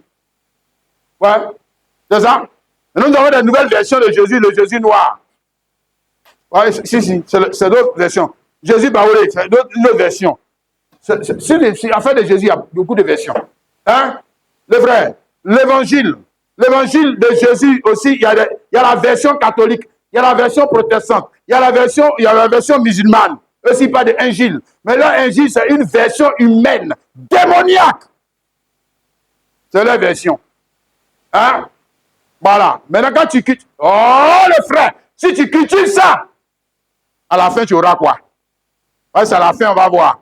Tu vas voir quel fruit. Tu ne peux pas avoir Christ. Tu auras l'antichrist. Ça, c'est la sémence de l'antichrist. Mais à la fin, tu vas voir l'image qui va sortir. Tu vas voir. Ça sera précis et correct comme le Jésus de la Bible. Jamais. Parce qu'au départ, si au départ, tu n'as pas mis, qu'on appelle ça, des gombos, à la fin, ne t'attends pas à avoir des gombos. Monsieur. Autrement, c'est que tu es en train de te mentir toi-même. Regarde ce que tu as mis au début. Regarde ce que tu cultives. C'est ce que tu auras à la fin. Ce qu'un homme sème, c'est ce qu'il moissonnera. Regarde ce que tu es en train de cultiver. Je te dis, c'est ce que tu auras à la fin. Il ne faut pas te mentir. Hein? Dieu a tout renfermé dans le principe de la culture. Donc, tant qu'il aura les saisons, tant qu'il aura ceci, les cultures ne vont pas se finir. Tu vois, et puis les haies sont restés quand il aura ceci. Le mois dernier, j'écoutais un pasteur président, Genèse, je crois que c'est Genèse 9, 22. Quand tu auras 8, 22, quand tu auras ceci, c'est ça. Il aura maintenant la moisson et les cultures ne cesseront pas. Mais il n'a pas parlé de Dieu là. Voilà. Oh, des égarés. Lui, c'est un pasteur. Des égarés. Parce qu'on a besoin de faire des moissons pour connaître, pour les semences, tout là. On connaît ça. Nous, on connaît ça. On maîtrise l'art de la culture du cacao. On maîtrise. On a cacao maintenant de 3 ans, même je ne sais même pas si de 2 ans, est-ce qu'on n'a pas ça maintenant. On maîtrise. Et là où on a un problème, là, c'est pour Dieu, là. C'est pour Dieu. C'est là-bas qu'il y a un problème. Hein? Les frères, regarde. 1 Timothée, je te montre ce que les gens sont en train de cultiver dans le champ. Et puis maintenant, tu regardes aussi si tu n'es pas dedans. Hein, les frères. Mais 1 Timothée 4, verset 1 à 2. Mais l'Esprit dit expressement que dans les derniers temps, quelques-uns abandonneront la foi pour s'attacher à des esprits séducteurs, à des doctrines de démons, et par l'hypocrisie des faux docteurs, portant la main de la fraîcheur dans leur conscience. Voilà. Tu as vu, non? C'est ce qu'ils ont de cultiver. Dans les derniers temps, dit Dieu, les gens ont pu cultiver, la semence originelle. Non? Le diable, ça veut dire le blaguer. Quelle est la semence que vous cultivez là? Ça traîne trop pour produire. Ça traîne trop. Ça traîne trop. Ça traîne trop. Pour Dieu, là, ça traîne trop. Hein, en fait, pour les bicyclettes, là, ça dit trop. Hein? Voilà. Cacao pour Dieu, là, ça dit trop. Ça dit trop. Donc maintenant, il a changé la semence pour leur donner. Il dit, voilà. C'est ça qui est bon. Et Dieu, lui, il appelle ça comment? Doctrine de démon. Doctrine de démon. Ce n'est même plus œuvre de la chair, parce qu'il y a œuvre de la chair et doctrine de démon. Ça, c'est différent. Doctrine de démon, c'est-à-dire que l'enseignement qu'ils ont de donner là vient de l'enfer. Vient de l'enfer. Tu cultives ça, tu vas en l'enfer. C'est ça. Alléluia. Hein? Avant de daddy, avant de mon père spirituel, tu cultives ça, tu vas l'enfer. Tu vas l'enfer. Parce que toi, tu as des maris, adultère. Jésus et puis ton daddy. Ouais. Je te dis, tu as 2 maris. Vous ne pouvez pas dire même que ce n'est même pas Jésus qui est ton mari, c'est ton daddy qui est ton mari. Puisque c'est lui qui rappe portable là, tu vas voir la photo qui est là, c'est daddy. Voilà. C'est même pas photo de son mari, hein. C'est photo de daddy. Mais quand c'est comme ça là, tu t'en vas à l'enfer. Droit, tout droit. Voilà. Celui qui t'a menti pour dire que tu t'es au ciel là, il t'a trompé. Il a réussi à te tromper. Tu ne vas pas aller au ciel, toi. Tu iras dans le royaume de ton daddy. Ouais. Doctrine du diable qui est rentré dans l'église. Et maintenant, regarde ce qu'ils sont en train de faire. Regarde ce qu'ils sont en train de faire. Ils sont en train de faire ce que la première Ève a fait. Il n'y a pas une seule semence, il ne cultive pas une seule semence. Il ne cultive même pas la semence de Dieu. Il n'aime pas la semence de Dieu. Il trouve même que si quelqu'un cultive la semence de Dieu, ça va leur faire perdre des opportunités. C'est ce qu'on leur a enseigné. Hein? Adultère. Ça, c'est adultère. Il y a 2 maris. Regarde, le frère. Ça, c'est terrible. Alléluia. 1 Jean chapitre 2. Le verset, il y a beaucoup de choses à dire. Hein, mais j'essaie de raccourcir un peu pour qu'on arrive à en faire de bonnes terres. Parce que c'est là-bas que ça devient plus intéressant. 1 Jean 2, le verset 15. Il n'aimait point le monde, ni les choses qui sont dans le monde. Si quelqu'un aime le monde, si quelqu'un cultive les choses du monde, il cultive les habillements du monde, il cultive les coiffures du monde, il cultive... il aime la semence du monde plus que l'enseignement de Dieu. Le vrai. C'est que tu as un problème, hein? N'aimez pas le monde, ni les choses qui sont dans le monde. Si quelqu'un aime le monde, l'amour du Père n'est point en lui. Car tout ce qui est dans le monde, la convoitise de la chair, la convoitise des yeux, l'orgueil de la vie, ne vient point du Père, mais vient du monde. Le monde aussi a semence. Qu'est-ce que tu crois? Faut que tu veux, tu vas voir ce que tu vas devenir. Tu vas les ressembler. C'est ça. Mais maintenant, comme les gens, la plupart d'entre nous, on ne sait pas ce que c'est que chrétien, mais chrétien a une image. Chrétien a une image, c'est Christ dans un autre homme. C'est Christ dans un autre homme pour répéter l'image, la ressemblance. Ok? Amen. Donc, un chrétien ne peut pas ressembler à un païen. Un chrétien ne peut pas ressembler à un musulman. Un chrétien ne peut pas ressembler à un bouddhiste. Un chrétien ne peut pas ressembler à un catholique. Un chrétien doit ressembler à Christ.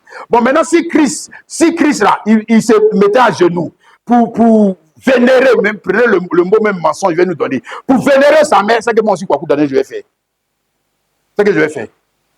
Si Christ se mettait à genoux, pour vénérer un caillou appelé Marie, c'est que moi, quoi d'années, je vais faire. Parce que moi, je vais faire ce que Jésus dit de faire. Oui. C'est ça. Ah, le frère. Mais si Christ ne le fait pas. Et vous dites que vous êtes chrétien. Non, vous n'êtes pas des chrétiens. La chose que vous êtes en train de cultiver là, c'est la sémence du diable. Les profondeurs de Satan.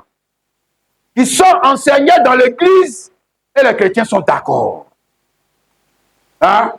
Autour de l'hôtel. On va bâtir l'hôtel. L'hôtel de mes parents. L'hôtel de ceci.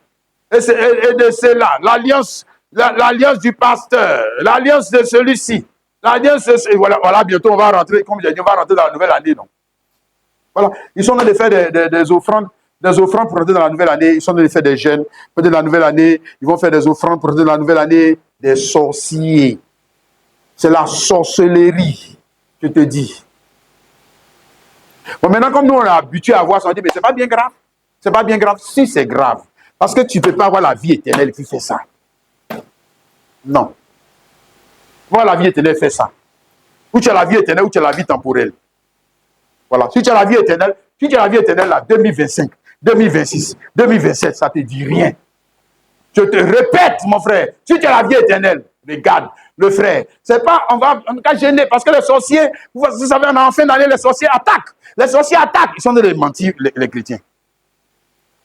Les sorciers, même là, ils tuent le 1er janvier, te tuent. 2e jour de janvier, il peut te tuer. Et puis, je vais te dire quelque chose, chrétien. Mon kwakou d'année où je suis là, si un sorcier vient me, je n'ai pas dit sorcier pas me tuer. J'ai dit si un sorcier vient me tuer. Aïe, sorcier. Quand tu es venu me tuer, tu m'as fait du mal. À moi un chrétien. Chante ta tête un peu, chrétien. Chante ta tête. Sorcier va avoir envie de te tuer. Toi, il sait que toi, tu es un chrétien. Non, le sorcier veut te tuer en te faisant perdre la foi. C'est ce qu'il veut faire. Sinon, tu te tues physiquement. Mais c'est ce qui t'a arrangé. C'est ce qui t'a sauvé. Aïe, quand même, toi aussi, réfléchis. Jésus-Christ, notre Seigneur. Quand l'on tué, qui l'a tué? D'abord, qui l'a tué? Ce sont des hommes saints. Oh, quand même, nous aussi, on n'a qu'à revenir dans la Bible pour réfléchir quand même. Qui l'a tué? Ce n'est pas les ennemis. Qui l'a vendu? Ce n'est pas Judas. Mais Judas était habité de qui? Ce n'est pas le Satan, le démon. Ce n'est pas ça. Et quand il a tué Jésus, là, c'était l'avantage de qui? Hein? C'était l'avantage du diable. Oh, tu joues. Je te dis, frère, moi, quoi, vous donnez le mot dans le car. On a quoi, le 31 janvier 2024. Il reste 2 minutes, on va rentrer en 2025. Et puis, pouf, je meurs. Il va dire que non, il est allé en enfer. Parce qu'il n'est pas rentré en 2025. Il y aura des païens comme ça. Il y aura des païens. Donc, c'est à cause de ça, toi, tu cours pour aller faire jeûne dans l'église. Tu vas y mourir. Il ne faut pas le diable va me tuer. Il ne faut pas le diable va me prendre. Diable même là, toi-même, le diable va faire quoi avec toi? Il sait, mon ami, diable, là, la seule chose qu'il va faire, puis tu vas mourir, c'est te faire perdre la foi. Je te répète. Ce qu'il va te faire, et puis tu vas perdre la foi là. C'est ça qu'il va faire. Sinon, te tuer. Non, ça, il t'a sauvé. Il t'a sauvé. Ah, puisque tu n'es plus maintenant dans nous nos problèmes là. Les problèmes, il faut payer maison, il faut envoyer l'enfant à l'école. Tu n'es plus dedans, toi tu es sauvé. C'est fini. Tu es passé de l'autre côté. Oh, le frère, arrêtons les plaisanteries là. Hein? Les contes et légendes des petits enfants. Vous faites peur aux petits enfants. Oh, Luc 8, le verset 15. On arrive à la bonne terre. Ceux qui sont tombés dans la bonne terre, ce sont ceux qui, ayant entendu la parole, avec un cœur honnête et bon, la retiennent et portent du fruit avec persévérance. Aïe, aïe, aïe. Alléluia. Là, c'est fort, n'est-ce pas, frères et sœurs? Donc, on a vu les trois terres dans lesquelles la parole, la sémence de Dieu ne peut jamais germer, ni le plan de Dieu pour la personne ne peut jamais venir au jour. Jamais. Jamais. À moins que la personne fasse quoi? Plus d'efforts. OK? Maintenant, on arrive à la troisième, à la quatrième terre, et on nous dit que la quatrième terre, c'est de la bonne terre. Alléluia. Maintenant, tu vois, non, il ne faut pas voir qu'on dit bonne terre, ce n'est pas devenu bonne terre par hasard. Parce qu'une terre ne devient pas bonne par hasard. Une terre est bonne pour une culture parce qu'elle a d'abord été préparée. Tu es bien d'accord avec ça, non? Tu dit qu'on peut pas, tu vas prendre tes trucs, tu vas prendre dans la forêt. Je suis en train de faire champ. Non. Forcé, tu vas préparer la terre. Bonne terre. Bonne terre, ça veut dire que tu as enlevé beaucoup de choses. Bonne terre, ça veut dire que tu as tout terrassé. Bonne terre, ça veut dire que tu as tout préparé. Bonne terre, ça veut dire que souvent même tu as ajouté de l'humus, tu as ajouté de l'engrais, tu as ajouté des choses. Puis c'est devenu quoi? Bonne terre. Bonne terre. N'est-ce pas, mon frère, ma soeur? Alléluia. Donc la terre ne devient pas bonne par hasard. Quelqu'un comprend? Tu dis Amen. La terre devient bonne parce qu'elle est convertie. La terre devient bonne parce qu'elle est changée. La terre devient bonne parce qu'il y a quelqu'un qui veut faire quelque chose dessus. Et donc, il doit faire travail au préalable. Et puis maintenant, il dit, elle est bonne terre. Amen. Alors maintenant, il va commencer maintenant le travail. Hein, avec cette terre. Parce qu'il se met en union avec toi. Christ en l'homme. Et l'homme en Christ pour faire le travail. Parce qu'il faut qu'il soit en toi et toi en lui. Pour faire le travail. Luc 1, le verset 17. On nous dit ici concernant le ministère de Jean-Baptiste. Luc 1, 17. Il marchera devant Dieu avec l'esprit et la puissance d'Élie pour ramener le cœur des pères vers les enfants et les rebelles à celle des justes afin de préparer au Seigneur un cœur bien disposé. Donc on nous montre ici bonne terre. Comment en ce temps la terre est devenue bonne? Parce qu'il y a eu un homme du nom de Jean-Baptiste qui avait été envoyé vers l'église de Dieu pour faire quoi? Pour préparer, alléluia, le chemin du Seigneur. Quelqu'un comprend? Tu dis Amen. Oh. Alléluia. Afin de préparer au Seigneur un peuple bien disposé. Amen. Parce que s'il ne vient pas pour préparer au Seigneur un peuple bien disposé, quand Jésus va venir, non, il n'y aura personne qui sera disposé pour cette culture. Il n'y aura personne. Comme je te dis, il a besoin des hommes. Il a besoin des femmes. C'est pour ça d'ailleurs que ce matin, il te parle. Et il est à la recherche des hommes et des femmes qui vont dire que Seigneur, moi je vais faire. C'est vrai que j'ai des occupations. C'est vrai que c'est difficile, mais moi je vais faire. Moi je vais faire. Hein? C'est vrai que moi-même j'ai mes affaires aussi. C'est vrai, ça c'est vrai, je le connais. Mais je vais faire. C'est vrai que j'ai mes lacunes. C'est vrai que j'ai des difficultés moi-même dans ma vie. Mais le projet que tu as dit là, moi ça m'intéresse. Moi je vais faire. Moi je vais faire. Alléluia. Alors la terre va être disposée. Alléluia. Comprends ça, mon frère chrétien. Dis Amen. Hein? La terre doit être disposée. La terre doit être préparée. La terre doit être changée. Alléluia. Amen. Afin de recevoir maintenant la sémence. La bonne sémence. Qui vient de qui? Du bon semeur. Amen. Maintenant, regarde. Il est dit ici que dans cette terre, la terre apporte du fruit avec persévérance. Tu as compris ça, non? La terre est bonne, hein? C'est ça qu'il a dit. 2. La semence est bonne, n'est-ce pas? Mais la terre ne porte pas du fruit seulement parce qu'elle est bonne. La terre ne porte pas du fruit seulement parce que la semence est bonne, la terre porte du fruit aussi parce qu'il y a eu quoi? Persévérance. Tu as compris ça, non? Oui. Tu vas lire ça encore, si tu veux. Hein? Dis quoi? Et porte du fruit avec persévérance. Et porte du fruit avec persévérance. Donc, en plus de ce que la terre est bonne, en plus que la semence est bonne, en plus que ça, le message là, ça c'est le vrai message. C'est le vrai message. Hein? Voilà. Mais ça ne suffit pas. Hein?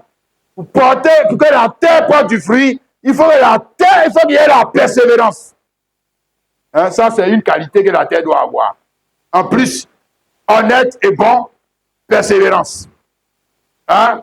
Parce que si la terre ne veut pas ajouter la persévérance aussi, c'est patience. Patience. Patience relative à quoi? Mais la sémence. La sémence. Parce que le programme que Dieu a pour moi est dans la sémence, n'est pas seulement en Dieu. Est dans la sémence qui est en moi. Ah. Pour que moi je puisse voir ça, il faut que je sois une bonne terre. Amen. Mais une terre dans laquelle il y a la persévérance. C'est comme ça pour Abraham. Hein? Quand on lui a fait la promesse, on dit Abraham ayant persévéré, c'est là qu'il a pu voir. Il a pu voir. Parce que pour voir le fruit, pour voir le programme de Dieu qui est dans la sémence de Dieu, il faut persévérer. Il faut la persévérance. Hein? Hébreux 6, le verset 13 à 15.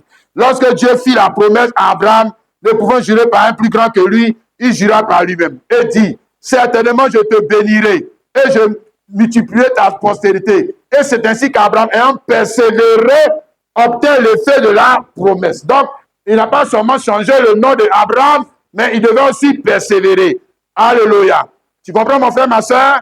Parce que la persévérance est quelque chose qu'il faut pour connaître on va dire quoi, le mystère qui est dans le projet de Dieu pour moi. La persévérance. Hein, le frère? Autrement, tu ne vas pas voir. Voilà. Parce qu'en temps, tu as dit que il y a longtemps, on prêche ce message. Il y a longtemps, on prêche ce message. Il y a longtemps, moi, je suis dedans. Je ne vois rien. Donc, on n'a qu'à laisser, on va changer. Voilà. Voilà toi maintenant. Voilà toi. Tu es mort dans les films. Hein? Abraham, il a attendu combien? 25 ans. Hein, la sémence. Qu'on lui a donné la sémence. 25 ans.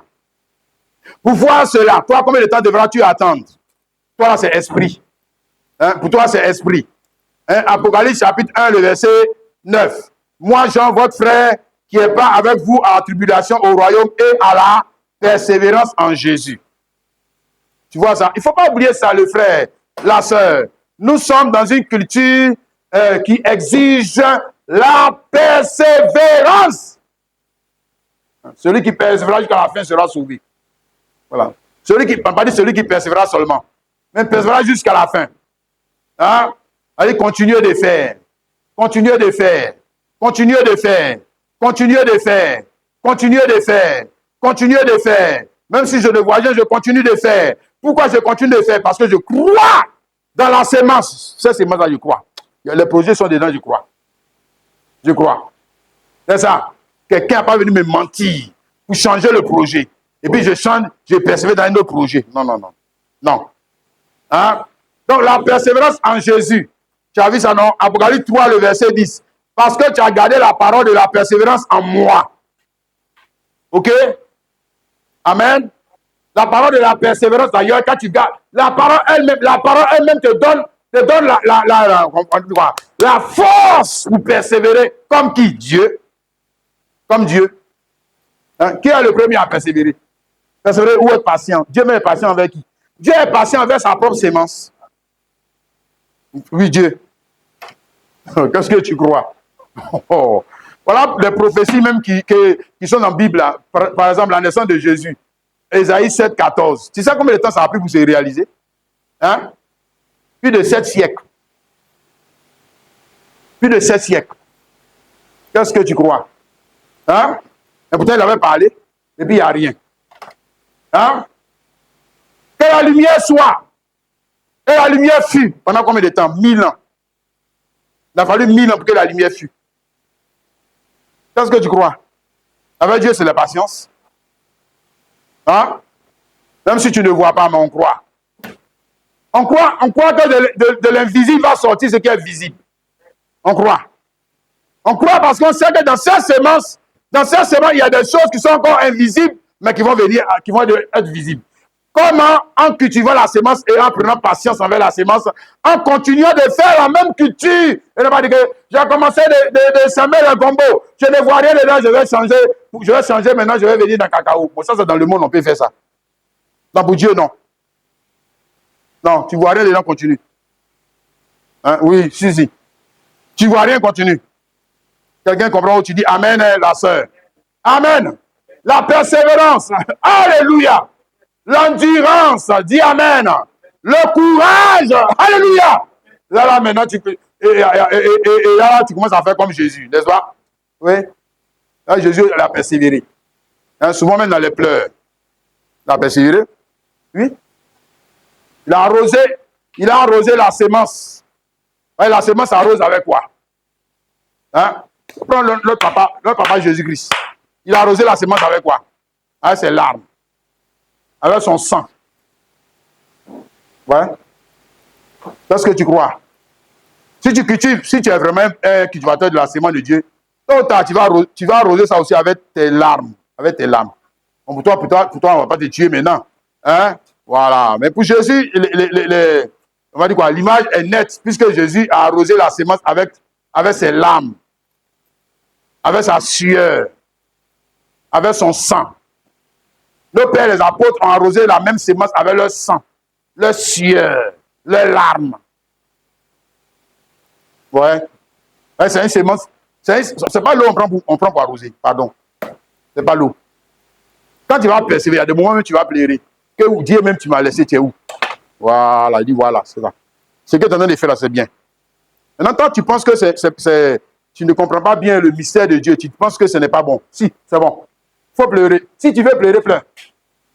Hein? Si c'est chaud, c'est chaud à cause de la semence de Dieu, pleure. Pleure. Hein? Arrose. Hébreux chapitre 5, le verset 7. C'est lui qui, dans le jour de sa chair, est présenté avec de grands cris et des larmes, des prières et des supplications à celui qui pouvait le sauver de la mort et a été exaucé à cause de sa piété, a appris, bien qu'il fût fils, l'obéissance par les choses qu'il a souffert à cause de la semence. Hein? Il a appris l'obéissance, bien qu'il fût fils, par les choses qu'il a souffert. Il a appris l'obéissance, bien qu'il fût fils, par les choses qu'il a souffert. Donc tous les fils, oh, les frères qu'il a destinés à la culture de cette semence vont aussi connaître les mêmes larmes. Voici s'il le faut le sang. S'il le faut le sang. Ce n'est pas un échec. Le frère, celui qui t'a menti pour dire que c'est un échec là, c'est lui le bandit. C'est lui le faux prophète. Hein? Non, ce n'est pas un échec. Tu es en train de faire. Ça veut dire que l'esprit qui est en toi, c'est le même esprit qui était en Christ. Parce que si tu ne pleures pas, si tu pleures à cause de ton chant, si tu pleures seulement à cause de ton mariage, si tu pleures seulement à cause de ce, mais tu pleures jamais à cause de la foi en Jésus-Christ. Frère, il faut te revoir, hein. Quand on a fait là, tu pleures comme les païens. Hein? Ah, les païens aussi pleurent à cause de ça.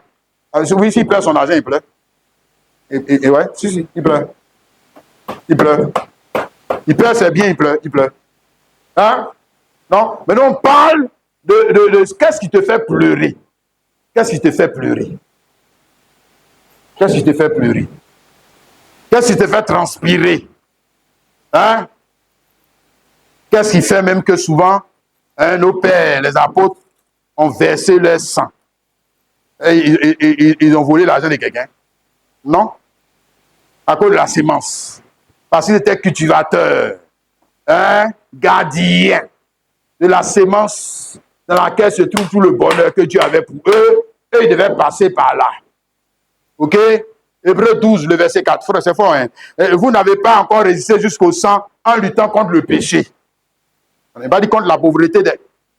Voilà. En luttant contre l'injustice. En luttant contre le mensonge. En luttant contre les faux prophètes. En luttant contre les fausses doctrines. En luttant contre tout ce qui est faux. Tu n'as pas encore pleuré. Pour ça, c'est que tu ne connais pas encore le mystère de Dieu. Tu ne connais pas le mystère de Dieu. Tu n'as pas encore pleuré parce que ta vie chrétienne est nulle. C'est que tu ne connais pas, c'est que l'esprit de Dieu qui est en toi, moi je me demande c'est quel esprit, hein? Moi je me demande c'est quel esprit? Hein? C'est quel esprit qui est en toi? L'esprit de Dieu en Christ, on dit il a pleuré avec l'âme, etc. Le même esprit vient en toi, et puis quand tu ne vois pas les choses de Dieu qui sont dans l'enseignement, toi tu ris. Toi tu ris. Ah, que toi tu n'as pas le même esprit, hein? Pas du tout. Hein? Le frère, la sœur. Alléluia. Donc là, nous sommes arrivés dans un cœur honnête et bon. Il y a beaucoup de choses à dire, donc j'essaie d'aller un peu vite. Hein? On dit ici que dans la bonne terre, les gens ont un cœur honnête et bon. Et le cœur honnête et bon, c'est quoi? L'homme qui persévère. Il tombe, il s'élève. Dieu s'est dit, mais je vais y arriver. Hein? Je vais y arriver. Ça, il faut que j'y arrive. Quoi? Non. Il se révolte. Il se révolte parce qu'il est pauvre en esprit. Il se révolte. C'est ça. Oui? Vit la révolution. Il se révolte. Il se révolte contre lui, mais il se révolte contre Dieu. Dieu, je ne suis pas d'accord. Tu t'avais dit ça dans ta parole. Pourquoi moi, je ne vois pas ça dans ma vie? Voilà. Toi, tu es sur le bon chemin. Ça va venir. C'est ça? Oui, ça va venir. C'est comme ça que c'est venu pour Anne. Hein? Elle a commencé à pleurer. Mais c'était des types, ce n'était pas encore un esprit. C'est comme ça qu'elle a eu Samuel. C'est comme ça que c'est venu pour Jésus-Christ. Mais quand Jésus, lui, il a pleuré, alors c'est là que lui, il a pu t'avoir. Toi. Voilà. Vous voulez une église. Oui. Les frères, qu'est-ce que tu crois? Alléluia. Cœur honnête et bon. Amen. Cœur honnête et bon, il ne cherche pas à donner des excuses. Il ne cherche pas à se justifier. Il cherche pas à dire que non, Dieu, tu vois, on était sur la terre, c'était dur. Il fallait qu'on occupe de nos femmes. Il fallait qu'on s'occupe de nos affaires. Donc, tu vois, non, comme le bandit, là, on lui a donné une seule sémence. Il dit que tu vois, non, c'est pour ça que j'ai pas fait, hein. C'est pour ça que j'ai pas fait. Dieu, toi, mais tu me comprends, hein. Toi, tu es un Dieu qui est bon. Tu comprends toujours, non? Voilà, il va te comprendre. Parce qu'il a compris le gars, là. Hein. Ah, tu joues. Oh. Faut bien lire Matthieu 25, la parabole des talents, tu vas voir. S'il a compris. S'il a compris le gars a donné une bonne justification. Il a dit, serviteur méchant et paresseux. Il fallait donner mon argent au banquier. Quand j'allais venir là, j'allais voir le bénéfice. Hein? Mais c'est la même idée qui est dans la parabole du semeur. C'est-à-dire, il t'a donné une sémence. Lui, il espère voir quoi? Lui, il espère voir quoi? Un arbre. Ah, bon, qu'est-ce que tu crois? Il n'espère pas voir une sémence en retour. Non, il t'a donné une sémence. Quand toi-même tu donnes à la terre une sémence de maïs, tu espères voir quoi? Tu espères voir quoi? Hein? Mais un épi de maïs au moins. Au moins un épi de maïs.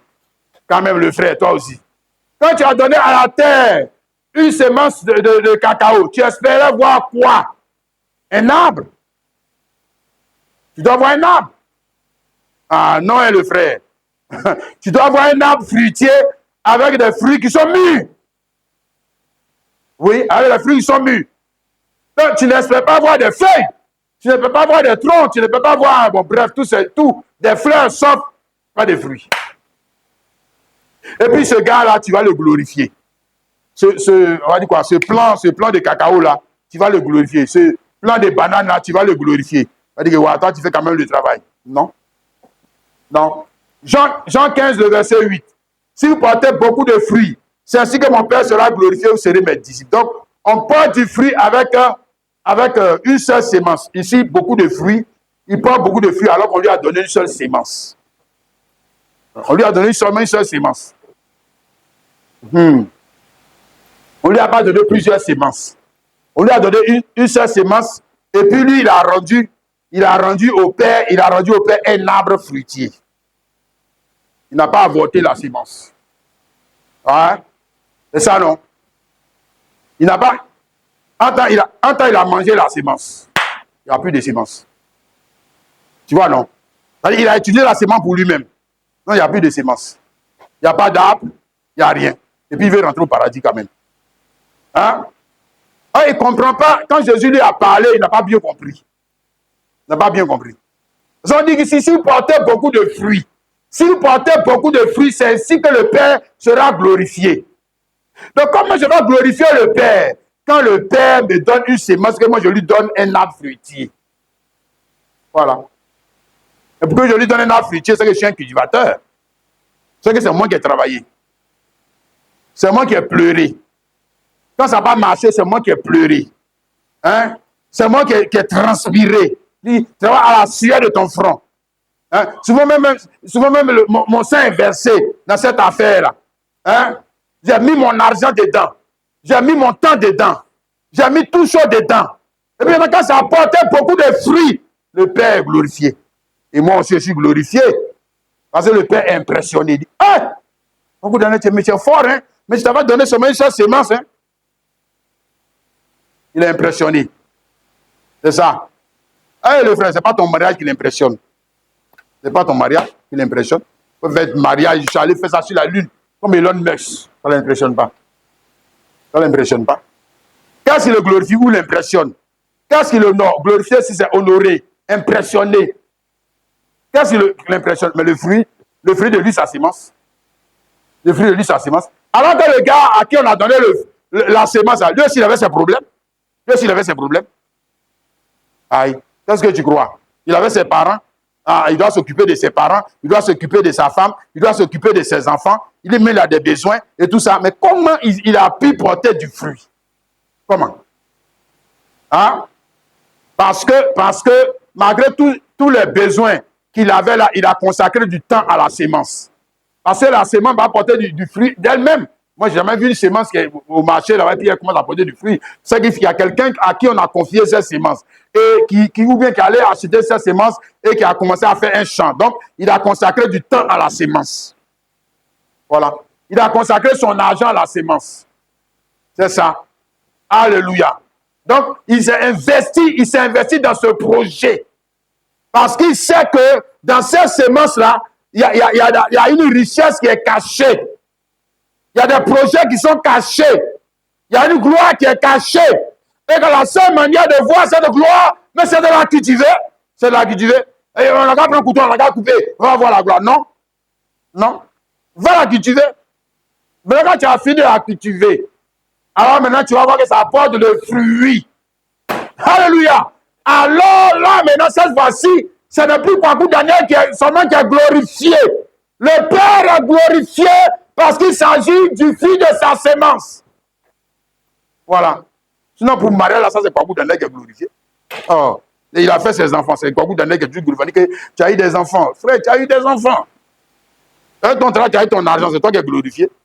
C'est toi qui es glorifié. Dieu lui gagne quoi dans ça? Non. Son objectif, c'était plutôt, ou son appel relatif à ta personne, c'était plutôt de faire autre chose. Autre chose que le païen ne peut pas faire. Autre chose qu'aucun homme ne peut faire s'il n'est pas appelé. 1 Pierre, chapitre 2, le verset 9. Il dit ici, vous au contraire, vous êtes une race élue, un sacerdoce royal, une nation sainte, un peuple acquis, afin que vous annonciez les vertus de celui qui vous a appelé des ténèbres à son admirable lumière. Celui qui nous intéresse dans ça, c'est la race élue. Élu, ça veut dire que c'est comme un président, non? On t'a élu pour un service. C'est comme un maire, non? On t'a élu pour un service. Hein? Un député, on t'a élu pour un service. Même toi, femme, on t'a élu pour un service. Et même toi, homme, la femme là t'a élu pour un service. On t'a élu pour un service. Maintenant, pour toi ici, là, vous au contraire, contrairement aux autres, vous avez été élu pour quel service? Le service qui est relatif à la culture de la sémence de Dieu. Voilà pourquoi on vous a élu. Hein? Voilà, c'est pas pour être catholique, protestant. Voilà, c'est pas seulement pour dire que j'ai voyagé, nous avons voyagé.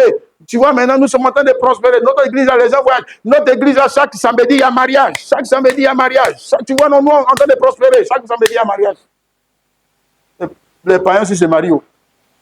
Hein? C'est pas ça. Hein? C'est pas encore ça. Si tu comprends, tu dis Amen. Hein? Alléluia. Donc, la culture de la sémence de Dieu afin de voir quelque chose, de voir le mystère de Dieu. Relatif à qui? Mais celui qui cultive cette sémence, il va voir ça. Celui qui cultive la semence, lui va voir. Celui qui néglige la semence, il va voir ce qui est dans le cacao. Il va voir ce qui est dans le poulet. Il va voir ce qui est dans les pintades. Hein? Maintenant, si dans pour pintade, là, il y a la vie éternelle dedans, c'est que tu vas voir ça aussi. Voilà, c'est que tu vas voir ça. Hein? S'il y a des promesses relatives à la vie présente et à la vie future, dans ce que toi tu es en train de faire, là, fais ça bien. Fais ça bien. Tu vas voir ça. Ça va sortir. Si, ça sort toujours au grand jour. Mais le mystère relatif à tout le bonheur que Dieu a pour nous se trouve où? Christ, la sémence. Ouais. Colossiens 1, le verset 26 à 27. Voilà, le mystère caché de tout temps et dans tous les âges, mais révélé maintenant à ses saints, à qui Dieu a voulu faire connaître quelle est la glorieuse richesse de ce mystère parmi les païens, à savoir Christ. Christ en vous, l'espérance de la gloire. De quelle gloire? Ben, si j'écris des patates, que ça a beaucoup donné aussi à la gloire dedans. La gloire d'avoir beaucoup de patates. Alors, la gloire dedans aussi. Voilà, s'il y a beaucoup d'argent, si j'ai beaucoup d'argent, il y a la gloire dedans aussi. Si j'ai réussi dans une entreprise ou dans un projet, peu importe lequel, il y a la gloire dedans aussi. Voilà. Il y a d'autres aussi qui ont la gloire d'avoir beaucoup de femmes. Ça, c'est leur gloire aussi. Voilà, beaucoup d'argent, beaucoup de maisons, beaucoup de choses. Mais regarde la gloire dont lui parle. Un relatif à quoi? À un mystère qui était caché de tout temps. Donc dans l'éternité, il y avait un mystère qui était caché. C'est-à-dire le projet de Dieu. Et dans les âges, le projet de Dieu était toujours caché. Et maintenant, le projet de Dieu doit être révélé avec qui? Avec qui? Avec qui? Il faut regarder avec les chrétiens. Avec les chrétiens. Il est révélé maintenant. Mais il est révélé pour qui? Pour lequel des chrétiens? Mais le chrétien qui cultive la sémence là, lui, il va voir ça. Il va profiter de ça. Alléluia. Il aura les richesses qui sont cachées en Christ. Ces richesses te permettent d'abord, on va dire quoi, de vivre la vie présente, mais surtout de prendre les choses qui sont dans le monde réel. Le monde réel, il est invisible. De les prendre. D'avoir une maison dans le monde réel. Tu l'auras.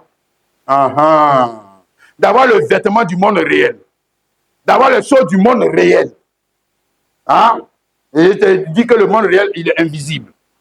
Oui, le monde réel est invisible. Voilà. À moins que tu sois un sorcier, pour venir nous dire que le monde réel, c'est le monde visible. Comment ça? Depuis quand? Non, ce qui est visible n'est pas réel. C'est un monde d'illusion. Un monde de tromperie. Si, un monde de tromperie. C'est ça le monde. On dit monde, n'aimez pas le monde. C'est un monde de tromperie, un monde d'illusion. Un monde qui passe. Il n'est pas réel. Hein? 2 Corinthiens chapitre 4, le verset 18. Parce que nous regardons non point aux choses visibles, mais à celles qui sont invisibles. Car les choses visibles sont passagères et les invisibles sont éternelles. Donc, qui est réel? Faut lire ça, puis tu réfléchis. Tu poses la question, mais qui est réel? Donc, quel est le monde réel? Hein? Les visibles sont passagères. Les invisibles sont éternels. Donc, qui est le monde réel? Hein? Non, c'est pas parce que tu ne le vois pas qu'il n'est pas réel. Non. C'est le démon qui t'a trompé. Le diable qui t'a trompé. C'est parce que tu ne le vois pas avec tes yeux. Tu n'as pas besoin des yeux pour le voir. C'est pour ça qu'il a dit que mes brebis entendent ma voix. Il n'a pas dit me voir. Il n'a pas dit me voir. Mais entendre sa voix. Hein? Relatif au jour. Alléluia. Qui veut te pousser à aller dans le vrai travail. Hein? Le travail avec qui? Avec Dieu. Le travail avec Dieu. C'est ça. Et il y a le travail que je peux faire moi-même. Il y a le travail que je ne peux pas faire moi-même. Là, j'ai besoin de m'associer avec Dieu. Alléluia. Il y a le travail que je ne peux pas aussi faire seul, même dans le physique. C'est pour ça que j'ai besoin d'associer avec ma femme. Hein? Ça, c'est le travail avec ma femme. Pour avoir, moi, mes enfants. Je ne peux pas prier et puis avoir des enfants. Je ne peux pas jeûner et puis avoir des enfants. Moi, je dois m'associer avec une femme. Et la femme aussi doit s'associer avec un homme. Pour faire la culture des enfants. OK? Maintenant, pour avoir les choses dans le monde réel. Là, je ne peux pas m'associer seulement avec l'argent. Je ne peux pas m'associer seulement avec mon travail. Je ne peux pas m'associer seulement avec une femme, m'associer seulement avec un pasteur. Je dois m'associer surtout avec Christ. Et maintenant, je te dis que si tu es associé à Christ, ce n'est pas possible que tu sois oisif et puis stérile. Ce n'est pas possible. Ce n'est pas possible. Ce n'est pas possible. C'est que tu seras en travail pour faire quoi? Puisque lui, il est le vigneron. Voilà. Lui, il attend de faire une culture. Alléluia. La culture de la sémence, dans laquelle il a mis tout le bonheur, tout ce qui est Dieu est dans une culture, ou dans une sémence, plutôt. Voilà. Puis la sémence dit, viens, venez cultiver. Voilà. Et puis l'autre dit, oh, laisse-moi tranquille. Moi, j'ai mes problèmes là-bas, ouais. Voilà. Que Dieu, toi-même, il faut t'occuper de tes problèmes. Il faut envoyer l'ange Gabriel, va faire. Hein? Il ne sait pas que c'est un honneur qu'on lui a fait. Il ne sait pas que Dieu veut qu'il participe à lui-même sa bénédiction. Il veut pas, non, il croit que ça va tomber du ciel. Non, ça ne tombe pas du ciel. Tu vas être participant avec Dieu dans toi-même ton élévation. Oui. C'est comme ça. Tu ne vas pas dormir et puis ça va s'élever. Jamais. Tu vas travailler avec Dieu. Et Dieu est avec toi. Alléluia.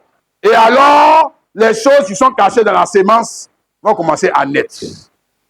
C'est une question de temps, c'est tout. Le frère, persévère, tu vas voir. Ça va commencer à sortir. Tout va commencer à sortir. Ça vient au jour. Et les gens se disent, c'était où? Mais moi, je savais que ça allait venir. Moi, je sais. Alléluia. Que le Saint-Esprit nous aide, mon frère, ma soeur. On va s'arrêter là et on va chanter ce chant. Le chant, là, 400. On va chanter ce chant,